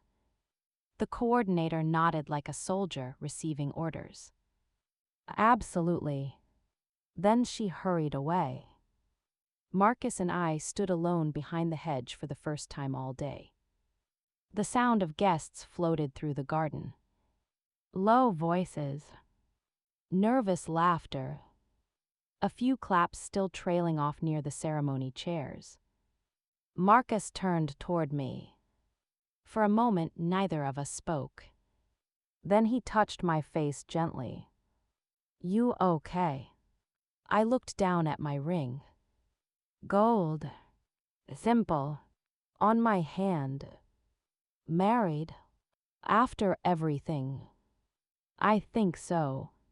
He nodded. "That's fair." I laughed once and then suddenly I was crying. Not loudly. Not collapsing. Just tears spilling down my face because my body had finally been told it was safe enough to release the pressure. Marcus pulled me into his chest. He didn't say, "It's over." Because it was. Not really. He didn't say, "Don't cry." Because I needed to. He just held me while the reception staff moved somewhere beyond the hedge, and 200 guests tried to process the fact that they had just watched a wedding, an exposure, and a family collapse happen inside the same 30 minutes. After a while, Rachel appeared at the entrance to the garden path. She had mascara under one eye and the expression of a woman prepared to fight 3 relatives and a florist if necessary. "Do I need to hide a body?" I wiped my face. "No." "Disappointing but okay." Marcus laughed softly. Rachel stepped closer and handed me a tissue. Then she held up my clutch. I grabbed this. The clutch. The envelope inside was gone now. The proof was on the podium. But there was something else. "My mother's letter?" I asked. Rachel's face shifted. "I put it in the bridal suite." "Why?" "Because I didn't trust her not to take it." That was Rachel. Thinking 2 moves ahead even after emotional warfare. I nodded. "Thank you." She looked back toward the pavilion. Reception is starting. People are confused, hungry, and aggressively pretending they didn't just witness a crime. Great. Also, Hector says if anyone tries to remove those documents, he will personally become unpleasant. I smiled despite everything. "Tell Hector I appreciate his service." Rachel squeezed my arm. "Do you want to go in?" I looked at Marcus. He smiled gently. "Our wedding," he said, "our call." That sentence settled me. Our wedding. Not my mother's stage. Not Carol's transaction. Not Tessa's content. Ours. So I took Marcus's hand and said, "Let's go." The reception pavilion was glowing when we entered. Fairy lights hung from the beams. Round tables covered in white linen. Soft music playing. Flowers arranged exactly the way I had chosen them before I knew my mother had been trying to turn the whole day into a negotiation. People stood when we walked in. At first, I thought they were confused. Then applause started. Soft. Then louder. Not wild like after the ceremony. Warmer. Kinder. The kind of applause people give when they don't know how to fix what happened, but they want you to know they're still there. Marcus's mother hugged me first. She was small, elegant, and shaking. "I am so sorry," she whispered. I hugged her back. "You didn't do it." "No," she said, "but no bride should have to stand through that." That sentence almost made me cry again. Because it was simple. And true. No explanation. No family complexity. No. But she's your mother. Just. That should not have happened. Sometimes validation is not dramatic. Sometimes it is one clean sentence from someone who refuses to decorate the wound. Hector approached next. Senior partner posture. Wedding guest suit. Eyes sharp as ever. Your evidence presentation was better organized than half the attorneys I argue against. I laughed. That's the nicest thing you've ever said to me. It was also admissible in spirit, if not technically. Thank you, Hector. He softened then. You were very brave. I looked away for half a second. Because brave is a difficult word when you were terrified the entire time. I was prepared. Preparation is often what bravery looks like from the inside. That one stayed with me. The reception continued. Not normally. Normal had left the venue somewhere around the sentence. Derek is waiting in the third row. But it continued. People ate. People talked.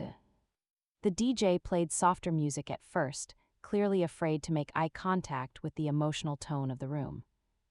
Then Rachel told him, "Play something with a beat before everyone starts processing again." He obeyed. For nearly an hour, I almost forgot to look for my family.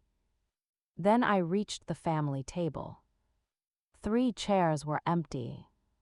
My mother. My father. Tessa. Their place cards still stood upright. Their napkins still folded. Their water glasses untouched. Carol Whitmore's chair was empty too.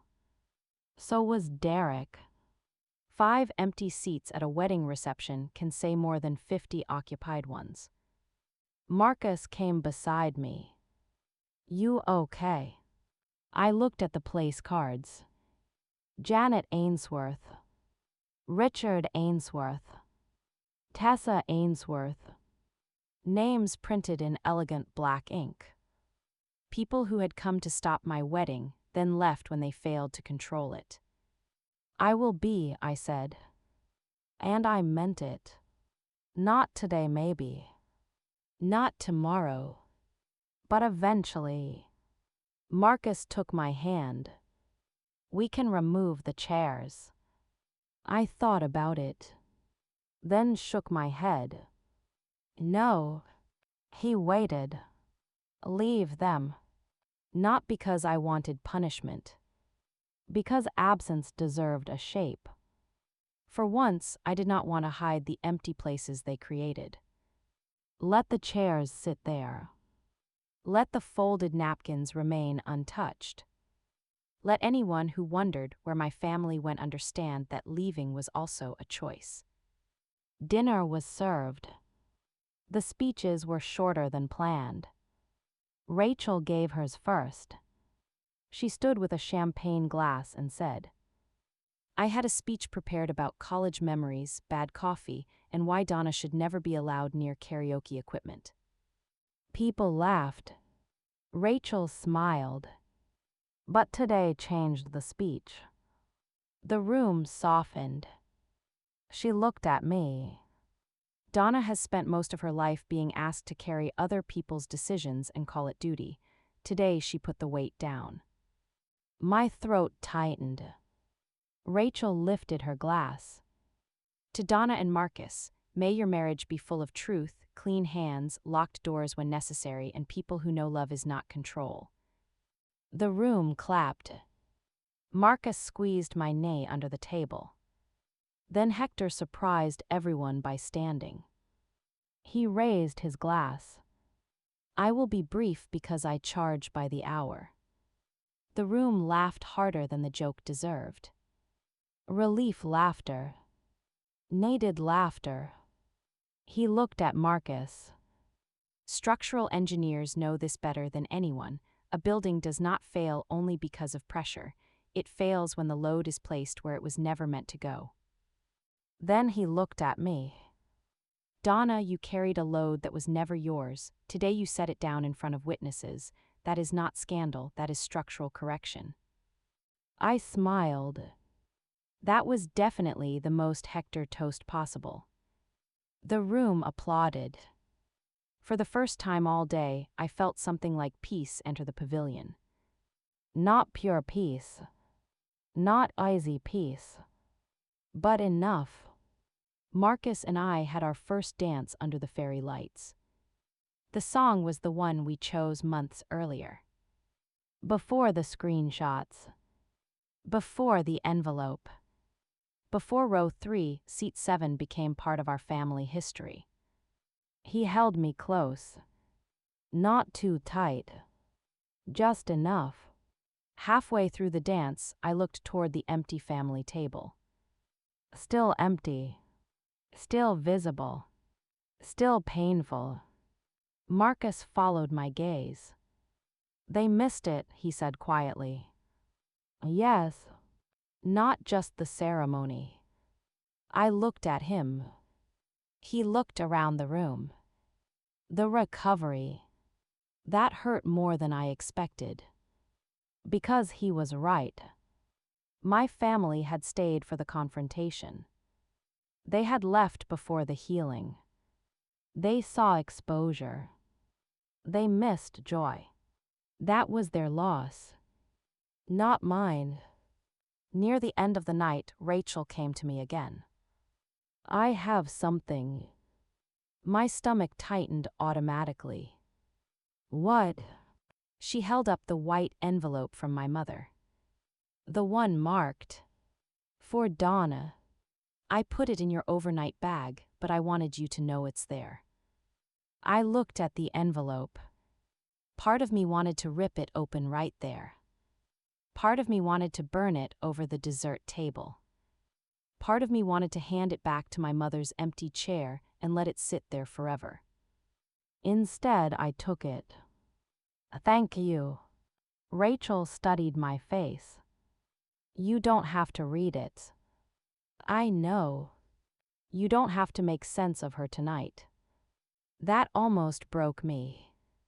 Because that had been my job for so long. Make sense of Mom. Translate her control into concern. Translate her fear into love. Translate her cruelty into sacrifice. Not tonight. Tonight, I folded the envelope into my clutch. Then I went back to the dance floor. Marcus was waiting. The music had changed to something lighter. Guests were dancing now. Laughing. Eating cake. The pavilion no longer felt like a room recovering from an attack. It felt like a wedding. Not the wedding I imagined.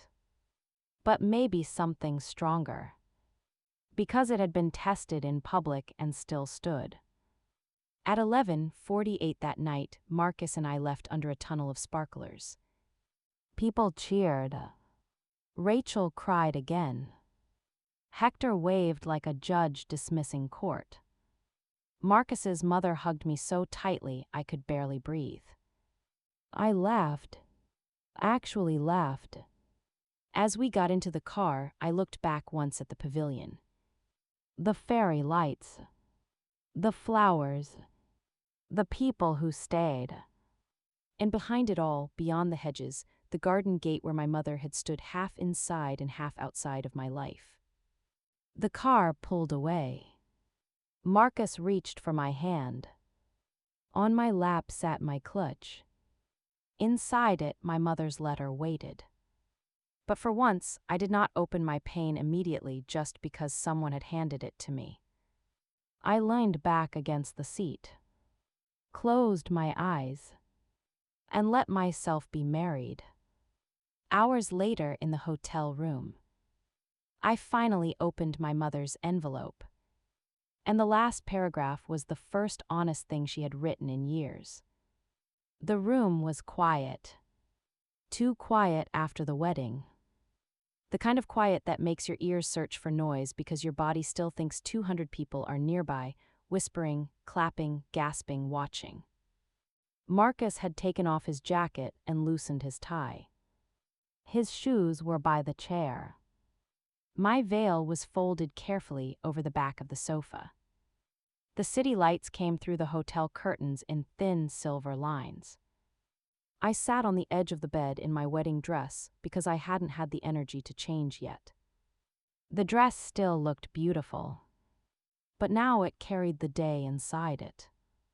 Sunlight, grass, Marcus's hands, my mother's voice, the envelope, the applause, the empty chairs, all of it. Marcus sat beside me, close enough that our knees touched. Not asking questions, not reaching for the envelope. Just there. That was one of the things I loved most about him. He understood that presence did not mean access. The white envelope rested on my lap. My mother's handwriting was across the front. For Donna. Careful letters. Controlled loops. The same handwriting she used on grocery lists, birthday cards, church donation envelopes, and every note she had ever left on the refrigerator telling me what needed to be done. For most of my life, my mother's handwriting meant instructions. Pick up Tessa. Call Grandma. Make the casserole. Don't forget your father's appointment. Be home by 6. Now it sat in my lap after she had tried to stop my wedding. I turned it over. The flap was sealed. Marcus looked at me. You don't have to read it tonight. I know. But I also knew I would. Not because she deserved it. Because if I didn't, I would spend the whole night imagining worse things than she could possibly write. So I opened it carefully. 2 pages. Folded twice. The first line was exactly what I expected. My sweet Donna, if you are reading this, then I hope you understand why I had to do what I did. I almost closed it immediately. Marcus saw my face change. Bad. Predictable. He stayed quiet. I kept reading. The first page was full of the usual words. Sacrifice. Family. Protection. Future. Mistake. She wrote about raising me. About how hard it was. About how I had always been independent, always stubborn, always difficult to reach. She made my independence sound like a wound I had inflicted on her. She wrote that Marcus was not the kind of man she imagined for me. She wrote that Derek came from good people. She wrote that sometimes mothers have to do painful things to save their daughters from choices they are too emotional to see clearly. I read every sentence. Not because I believed it. Because I wanted to see how far she would go to keep herself innocent. Halfway down the second page, the tone changed. Not completely, but enough. The handwriting became less even. The lines slightly crooked. As if the controlled version of her had started losing strength. I am scared I am losing you. I stopped. Read it again. That sentence felt different. Not clean. Not enough. But different. I continued. I have been scared since the first time you came home from work and talked about Marcus like he was the first person who had ever asked what you wanted and waited for the answer. My throat tightened. Because that was true. Marcus had asked. My mother had assigned. There is a world between those two things. I told myself he changed you. But maybe he only showed you that you were allowed to change. I stared at the paper. For the first time that day, my mother had written something that sounded less like control and more like fear with its mask removed. Marcus looked at me. What? She almost said something honest. Almost. I nodded. Almost. I kept reading. I do not know who I am if you stop needing me. I do not know how to be your mother if I cannot tell you what to do. That is not your fault. I know that somewhere under all this, but knowing it has not stopped me from trying to keep you where I understood you. That sentence hurt. Because it was the closest she had ever come to numbing the real problem. She did not want Derek for me because Derek was better. She wanted Derek because Derek belonged to a version of life she understood. Carol Whitmore. Church circles. Family approval. Money arranged quietly between mothers who thought daughters were outcomes. Marcus did not fit that world. Worse, he helped me leave it without asking permission. I read the last paragraph slowly. If today goes badly, I will probably tell myself you embarrassed me. I will probably say you were cruel. I will probably say Marcus turned you against us. But if I am honest for one sentence, Donna, I was already losing you before Marcus. I was losing you every time I made you responsible for this family and called it love. I stopped breathing for a second. There it was. The first honest thing. Not the whole truth. Not an apology. But the first crack in the wall. I read the final line. I do not know how to stop being afraid of the daughter I cannot control. That was where the letter ended. No apology. No blessing. No, I love you. Just fear. Named. Finally, I lowered the pages into my lap. For a while, I said nothing. Marcus didn't ask. The air conditioner hummed. A car moved somewhere below the hotel window. The world continued in the small ways it always does after something enormous happens.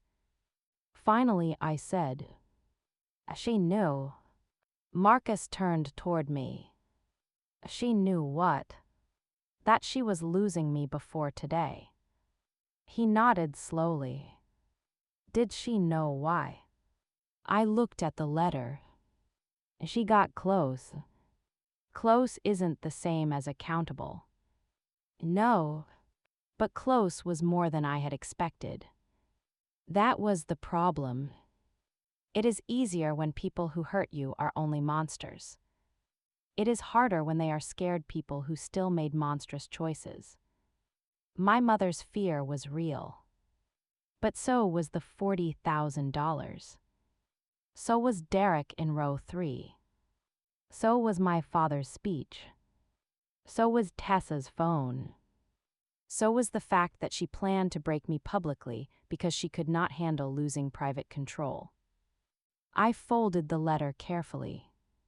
Not because it deserved tenderness. Because I did. I did not want to rip it.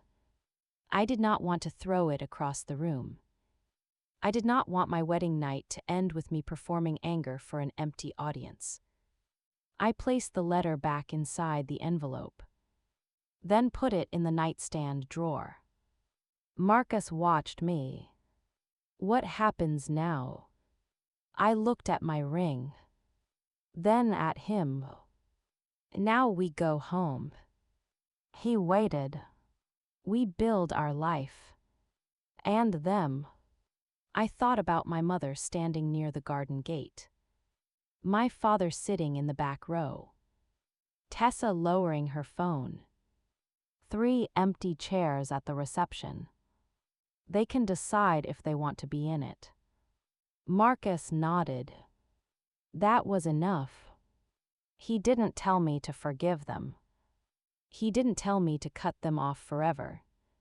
He didn't turn my pain into a moral lesson before I had finished feeling it. He simply reached for my hand. I gave it to him. My husband. That word still felt new. Clean. Untouched by what my mother had tried to do. A few minutes later, I changed out of the dress. Marcus helped with the buttons because there were too many and my hands were tired. When the dress finally slipped from my shoulders, I expected to feel sad. Instead, I felt lighter. Not because the day had been easy. Because I had carried the truth through it and survived. The next morning, we went home. No brunch. No family gathering. No polite post-wedding breakfast where everyone pretended the intervention had been a misunderstanding. Just coffee from the hotel lobby and a quiet drive back to our townhouse. The sun was bright. Too bright. The kind of Sunday morning that acts innocent after witnessing something wild the day before. Marcus drove. I sat beside him with my shoes off and my feet tucked under me. For a while, neither of us talked. Then he said, "Do you regret it?" I looked out the window. At the highway. At the trees. At the world moving like normal. No, and I didn't. Not because exposing my mother felt good. It didn't. Not because I wanted my wedding to become a courtroom. I didn't. But because for 32 years, I had allowed my family to set the terms of my life. Responsible daughter. Difficult daughter. Ungrateful daughter. The one who owed. The one who should understand. The one who should make peace. At the altar in front of everyone who mattered, I finally set my own terms. That was not revenge. That was ownership. When we got home, the townhouse smelled faintly like paint from the guest room we had been renovating before the wedding swallowed everything. Marcus carried the overnight bag upstairs. I walked into the kitchen and stopped. On the counter were the coffee mugs we had left 2 days earlier. One of his. One of mine. Normal life waiting patiently for us to return. I touched the edge of my mug. Then I laughed softly. Marcus came downstairs. What? Nothing. He smiled. That sounds like something. I looked around the kitchen. At the mail on the counter. The half-finished paint samples taped near the hallway. The grocery list on the fridge. The life my mother had tried to interrupt. It's still here, I said. Marcus understood immediately. He walked over and kissed my forehead. Of course it is. That night I blocked my mother. Then my father. Then Tessa. Not forever. I didn't know what forever meant yet. But for now. For silence. For space. For one full breath that did not belong to them. I emailed the firm receptionist and told her if anyone named Ainsworth called the office, she should take a message and nothing more. Then I turned off my phone. Marcus and I ate leftover wedding cake on paper plates in the living room. No forks at first. Then forks because we are not animals, apparently. We watched a home renovation show and argued about cabinet colors. We did not talk about the wedding. Not because we were avoiding it. Because for 2 hours I wanted to be married without analyzing the cost. That felt like a gift. Later, before bed, I opened the nightstand drawer and placed my mother's letter beside the manila envelope copies Rachel had given me. Two kinds of paper. One tried to justify fear. One proved action. I needed both. Not to punish her. To remember clearly. Because people like my mother are very good at rewriting events once the audience leaves. And I had spent too much of my life doubting my own memory. Not this time. This time the truth had pages. 6 months later, my father sent me a letter at work. And inside were only 2 sentences. But they told me everything about why he had stayed silent for so long.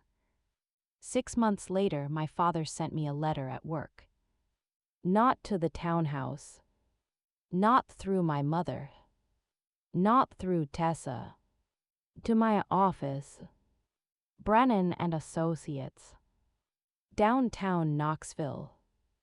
The place where I spent my days organizing other people's evidence, other people's custody disputes, other people's financial disclosures, other people's attempts to turn private betrayal into something a judge could understand. The receptionist placed the envelope on my desk at 10:16 on a Thursday morning. White envelope. No return address. My name written in my father's blocky handwriting. Donna Thompson. Not Ainsworth. Thompson. My married name. For a long moment, that was the only thing I could look at. Because my father had always been slow with change. Slow to speak. Slow to disagree. Slow to notice when silence became damage. But somehow on the front of that envelope, he had written my new name correctly. I opened it after lunch. Not before. I had a deposition summary due at noon, and I had learned the hard way not to let my family walk into my workday without permission. So the envelope sat beside my keyboard for 2 hours. Quiet. Waiting. For once, I made a family matter wait for me. At 12:41, I closed my office door. Sat down. Opened the envelope. Inside was 1 sheet of paper. 2 sentences. That was all. I'm sorry I didn't ask. I should have asked. I read it once. Then again. Then a 3rd time. 2 sentences. No explanation. No defense. No mention of my mother. No mention of being misled. No attempt to make himself look better. Just, I didn't ask. I should have. And somehow that hurt more than a long apology would have. Because that was the whole story of my father. He didn't ask. When my mother said Marcus was not right for me, he didn't ask why. When she handed him a speech on yellow legal paper, he didn't ask where the accusations came from. When she placed him at the altar with a microphone in his hand, he didn't ask whether I wanted him there. When he heard the word intervention, he didn't ask who had decided my wedding needed one. He did not plan the $40,000 transaction. He did not invite Derek. He did not write the letter. But he did what he had always done. He accepted my mother's version because questioning it would have required courage. And courage was the one responsibility my father had outsourced for most of my life. I folded the letter. Then unfolded it again. 2 sentences did not fix anything. But they did something. They removed fog. My mother had built the machine. Carol had funded it. Tessa had tried to film it. Derek had taken the seat. But my father had powered it with his silence. And now, finally, he had named the plug. I placed the letter in my desk drawer. Beside copies of the Venmo records. Beside my mother's letter from the hotel. beside the guest list comparison I had kept, because memory becomes easier to protect when paper is involved. Then I sat there for a while. Office quiet. City traffic beyond the window. Phone blinking with messages I did not answer. A younger version of me would have called him immediately. Not because I was ready. Because I would have felt responsible for rewarding his effort. That was the old eldest daughter reflex. Someone gives you two honest sentences, and you rush to make sure they don't feel too exposed. But I didn't call. Not that day. Not that week. I let the letter be enough by itself. A beginning. Not a bridge. 3 days later, Tessa emailed me. The subject line was, "I deleted the video. I almost ignored it. Then I opened it. It was longer than my father's letter. Messier too." Tessa had always been better at emotion than accountability. She wrote that she had deleted every clip from the wedding. She wrote that she had not known about the money. She wrote that she had known Mom planned something, but thought it would be a family warning, not a public exposure. That sentence made me stop. Because even in apology, she had almost softened it. A family warning. At my wedding. With a phone camera. Then I kept reading. Near the bottom, she finally reached something real. "I wanted to record you losing control because I thought it would prove I wasn't the dramatic one anymore." That is ugly. I know it is ugly. I'm sorry. That was the first line in the whole email that mattered. Not because it repaired us. Because it told the truth without dressing it up. I replied with one sentence. "I received your email, I need time." She wrote back, "I understand." Maybe she did. Maybe she didn't. But for once, her understanding was not my responsibility to verify. My mother did not write. Not directly. She tried other ways first. She called Marcus's mother. Once, Marcus's mother told her, "Donna will reach out when she's ready." Then hung up. She sent flowers to my office. White lilies. No note. I sent them to the hospital lobby downstairs because lilies make me think of funerals, and I was not interested in burying myself to make my mother feel poetic. She came to the townhouse once. A Tuesday afternoon. I was home. So was Marcus. We saw her through the front window. Standing on the porch in a gray coat, holding her purse with both hands. For a moment, every old instinct in me woke up. Open the door. Make this easier. Don't be cruel. She's your mother. Marcus stood beside me quietly. Not blocking me. Not pushing me. Just there. "What do you want?" he asked. I watched my mother lift her hand toward the doorbell. Then lower it. Then lift it again. "I don't know." "That's okay." She rang the bell. Once. The sound moved through the house. I didn't move. Marcus waited. Another ring. Then silence. After almost a minute, my mother stepped back, looked toward the front window, and I knew she couldn't see us through the curtain. Still, she seemed to feel watched. Maybe by me. Maybe by the consequences. She left a small envelope on the porch and walked away. I waited until her car was gone before opening the door. Inside the envelope was a check. $20,000. Memo line. Wedding contribution returned. No letter. No apology. Just money. I stared at it for a long time. Marcus stood behind me. What do you want to do with it? The answer came quickly. Nothing today. So I put it in the drawer with the letters. Not deposited. Not torn up. Not returned.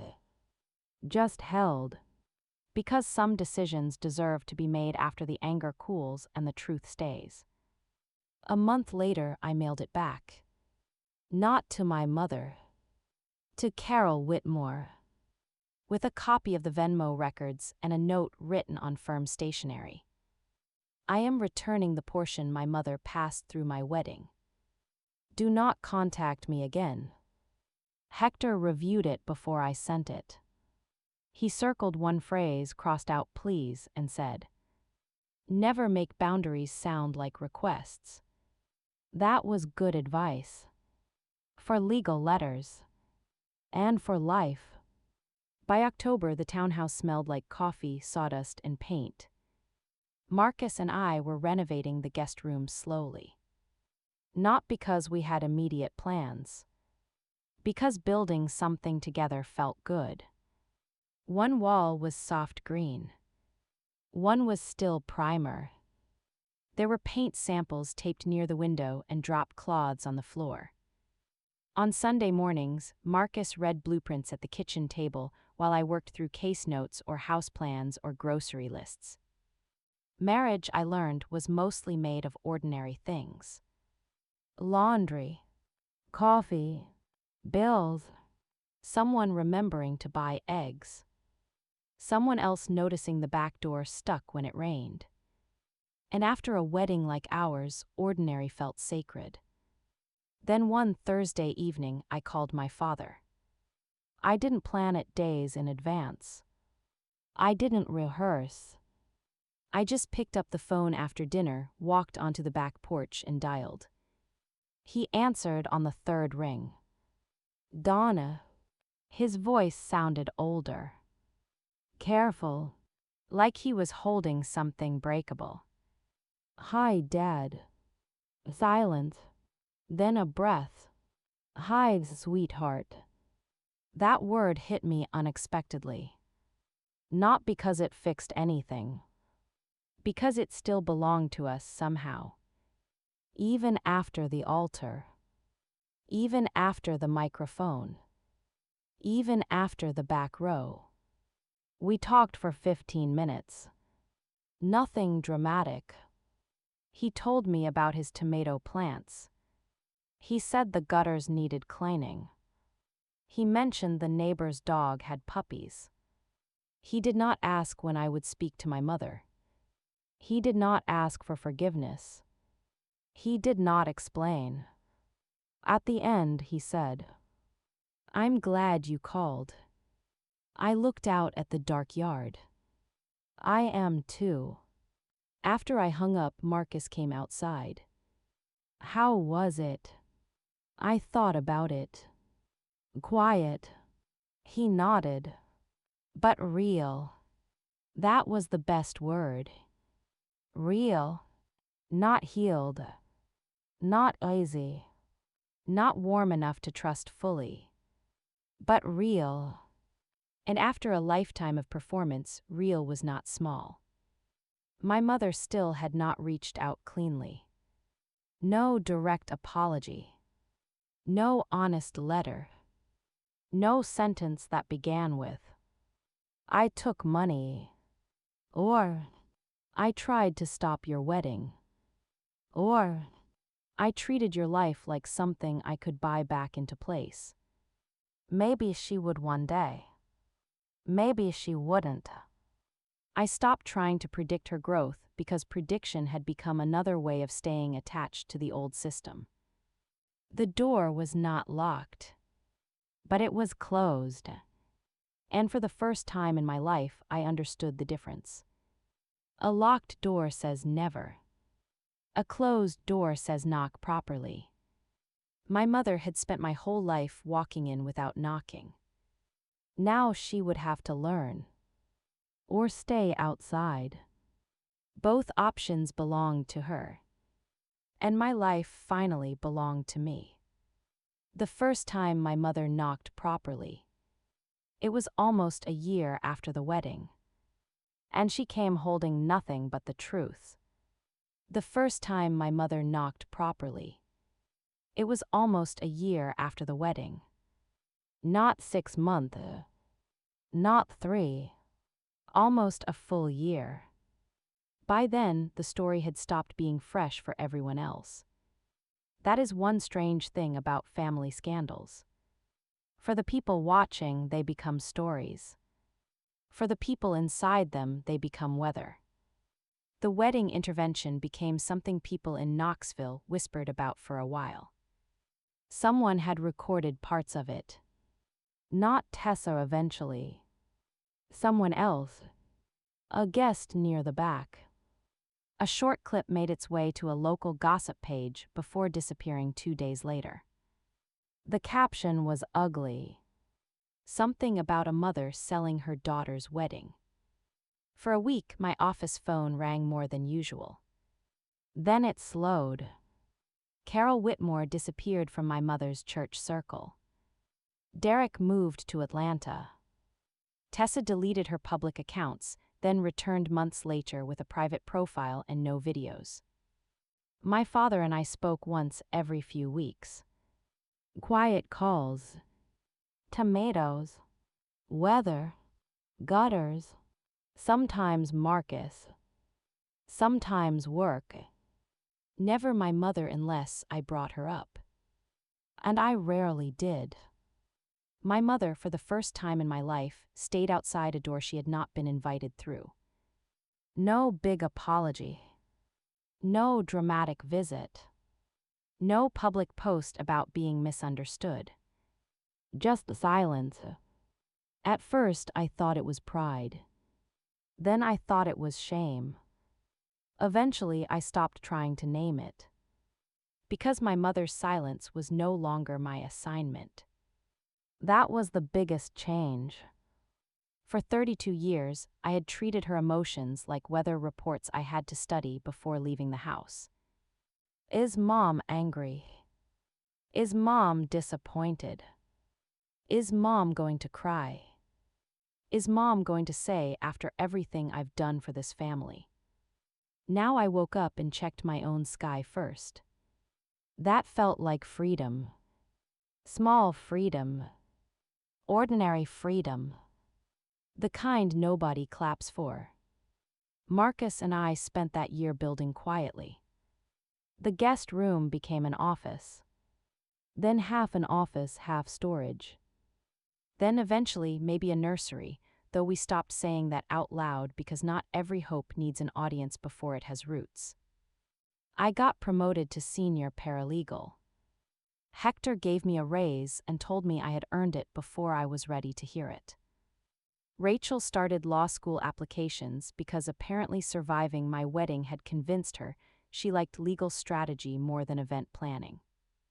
And Marcus kept being Marcus. Coffee in the morning. Hand on my back when I passed him in the kitchen. Blueprints spread across the table. Quiet love. The kind my mother had mistaken for weakness because it did not announce itself loudly enough for her to measure.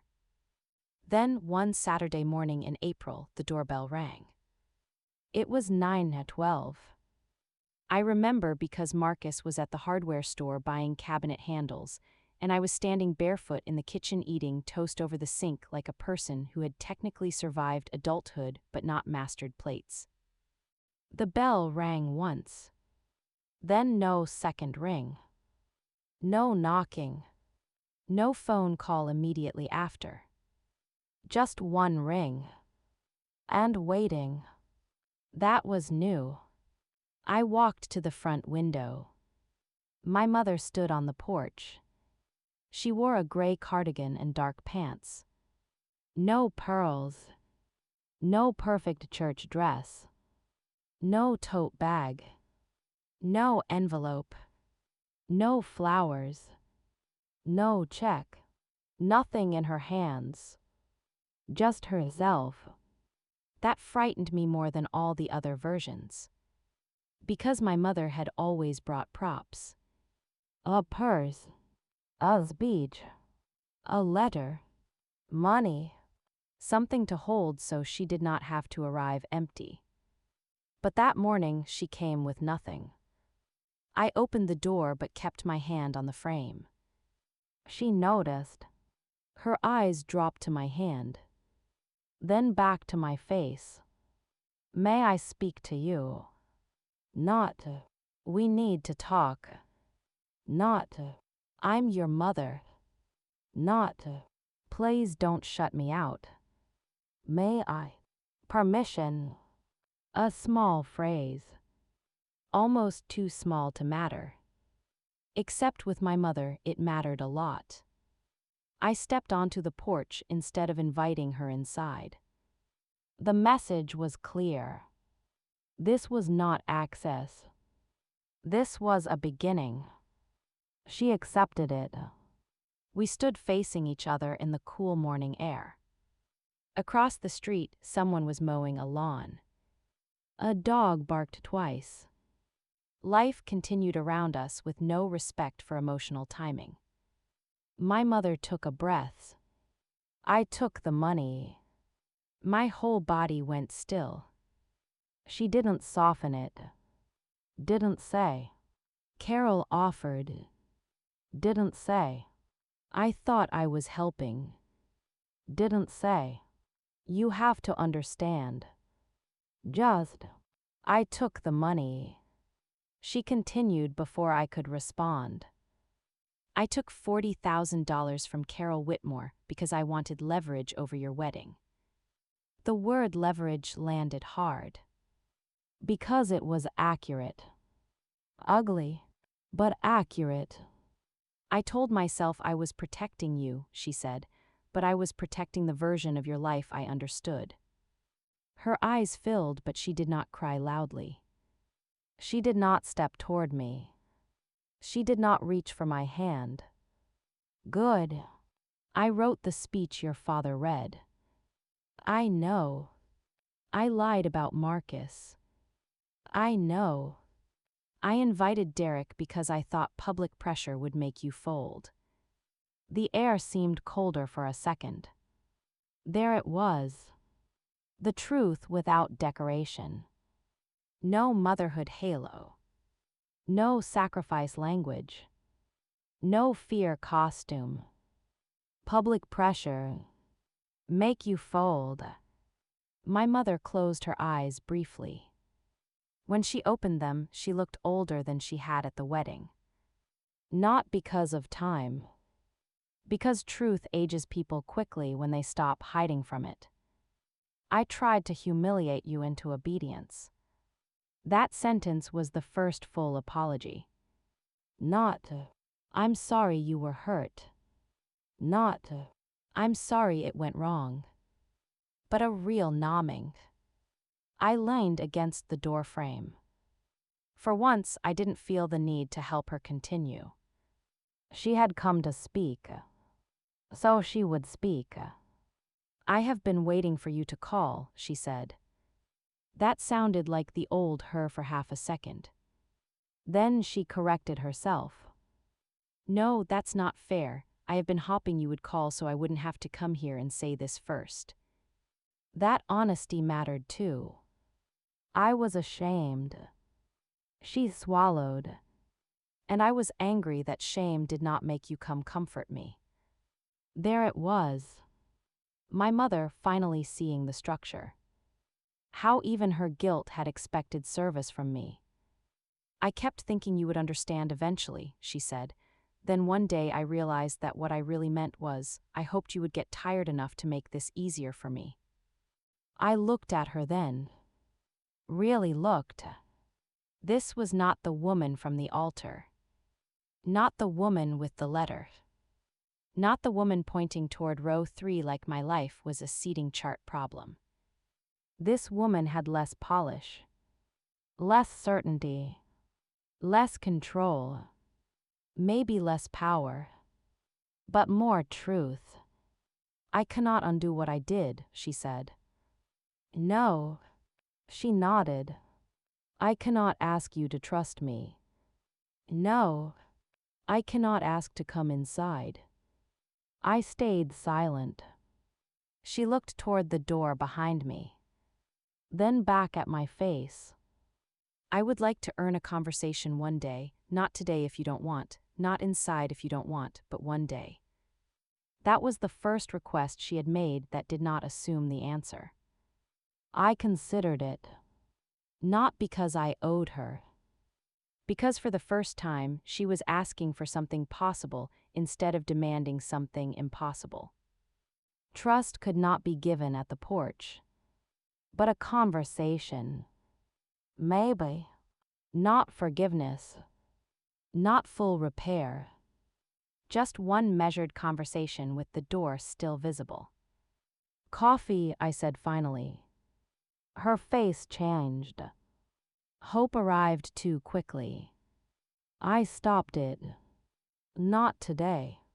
She caught herself and nodded. Okay. Next Saturday, public place, 1 hour. She nodded again. Okay. If you cry to make me comfort you, I leave. Her face tightened with pain. But she accepted it. Okay. If you blame Marcus, I leave. I won't. If you say after everything I've done for this family, I leave before you finish the sentence. That almost made her smile. Not because it was funny exactly. Because we both knew how true it was. I won't say it. I looked at her for a long moment. Then next Saturday. She breathed out slowly. Thank you. I didn't say you're welcome. Not yet. She stepped back from the porch, then stopped at the first step. I am sorry, Donna. The words were not enough. Nothing would be. But this time they were clean. No hook attached. No demand hidden inside them. No performance waiting for applause. So I nodded once. I heard you. Her eyes filled again. But she did not ask for more. She walked to her car, got in, drove away. I stayed on the porch until her car turned the corner. When Marcus came home 20 minutes later, he found me still standing there. He held up a small bag from the hardware store. I got the handles. Then he saw my face. Your mother. I nodded. She knocked properly.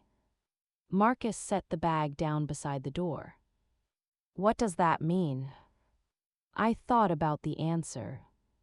Then said, it means she told the truth without asking me to carry it. He came closer and stood beside me on the porch. Not asking if I was okay. Not yet. Just letting the quiet exist. Finally he said, that's something. Yes. Is it enough? No. He nodded. But it's something. I looked down the street where her car had disappeared. Yes. The coffee meeting happened the next Saturday. 1 hour. Public cafe. 2 drinks. No hugs. No dramatic reconciliation. My mother brought a notebook, but she did not open it until I asked why she had it. I'm writing down what I need to change, she said. I almost laughed, then realized she was serious. So I let her. We talked about the wedding. Not all of it. Enough. She said the words again. Money. Control. Humiliation. Obedience. Marcus. Derek. Public pressure. She did not say sacrifice once. When the hour ended, I stood. She did not ask for another hour. She did not follow me to the car. She said, Thank you for giving me 60 minutes. That was better than asking for my life back all at once. Months passed. We had more coffee. Not every week. Sometimes not even every month. My father joined once. Then twice. He still spoke slowly. Still carried shame like a heavy coat. But he asked more questions now. Real ones. About Marcus's bridge projects. About my cases. About the guest room renovation. One afternoon, he asked if he could see the hospital wing case file I had helped prepare for a custody matter. Then immediately corrected himself and said, "Only if you're allowed to talk about it." That small correction meant something. My father learning boundaries at 62 was not graceful. But it was real. Tessa took longer. She wrote sometimes. Short emails. No pressure. No videos. No updates about followers. Eventually, we met for lunch. She looked tired. Less polished. More human. She told me she had started therapy. I said, "Good." She said she wanted to understand why attention had felt like survival. I said, "That sounds like something worth understanding." We did not become close overnight. We may never become the kind of sisters who call every day. But when she speaks now, I listen for truth. When I answer, I do not make myself smaller. That is enough for now. A year and a half after the wedding, Marcus and I hosted dinner at our townhouse. Small. Rachel. Hector. Marcus's mother. My father. My mother. Tessa. Not a family reunion. Not a reset. Just dinner. I made roasted chicken. Marcus made salad.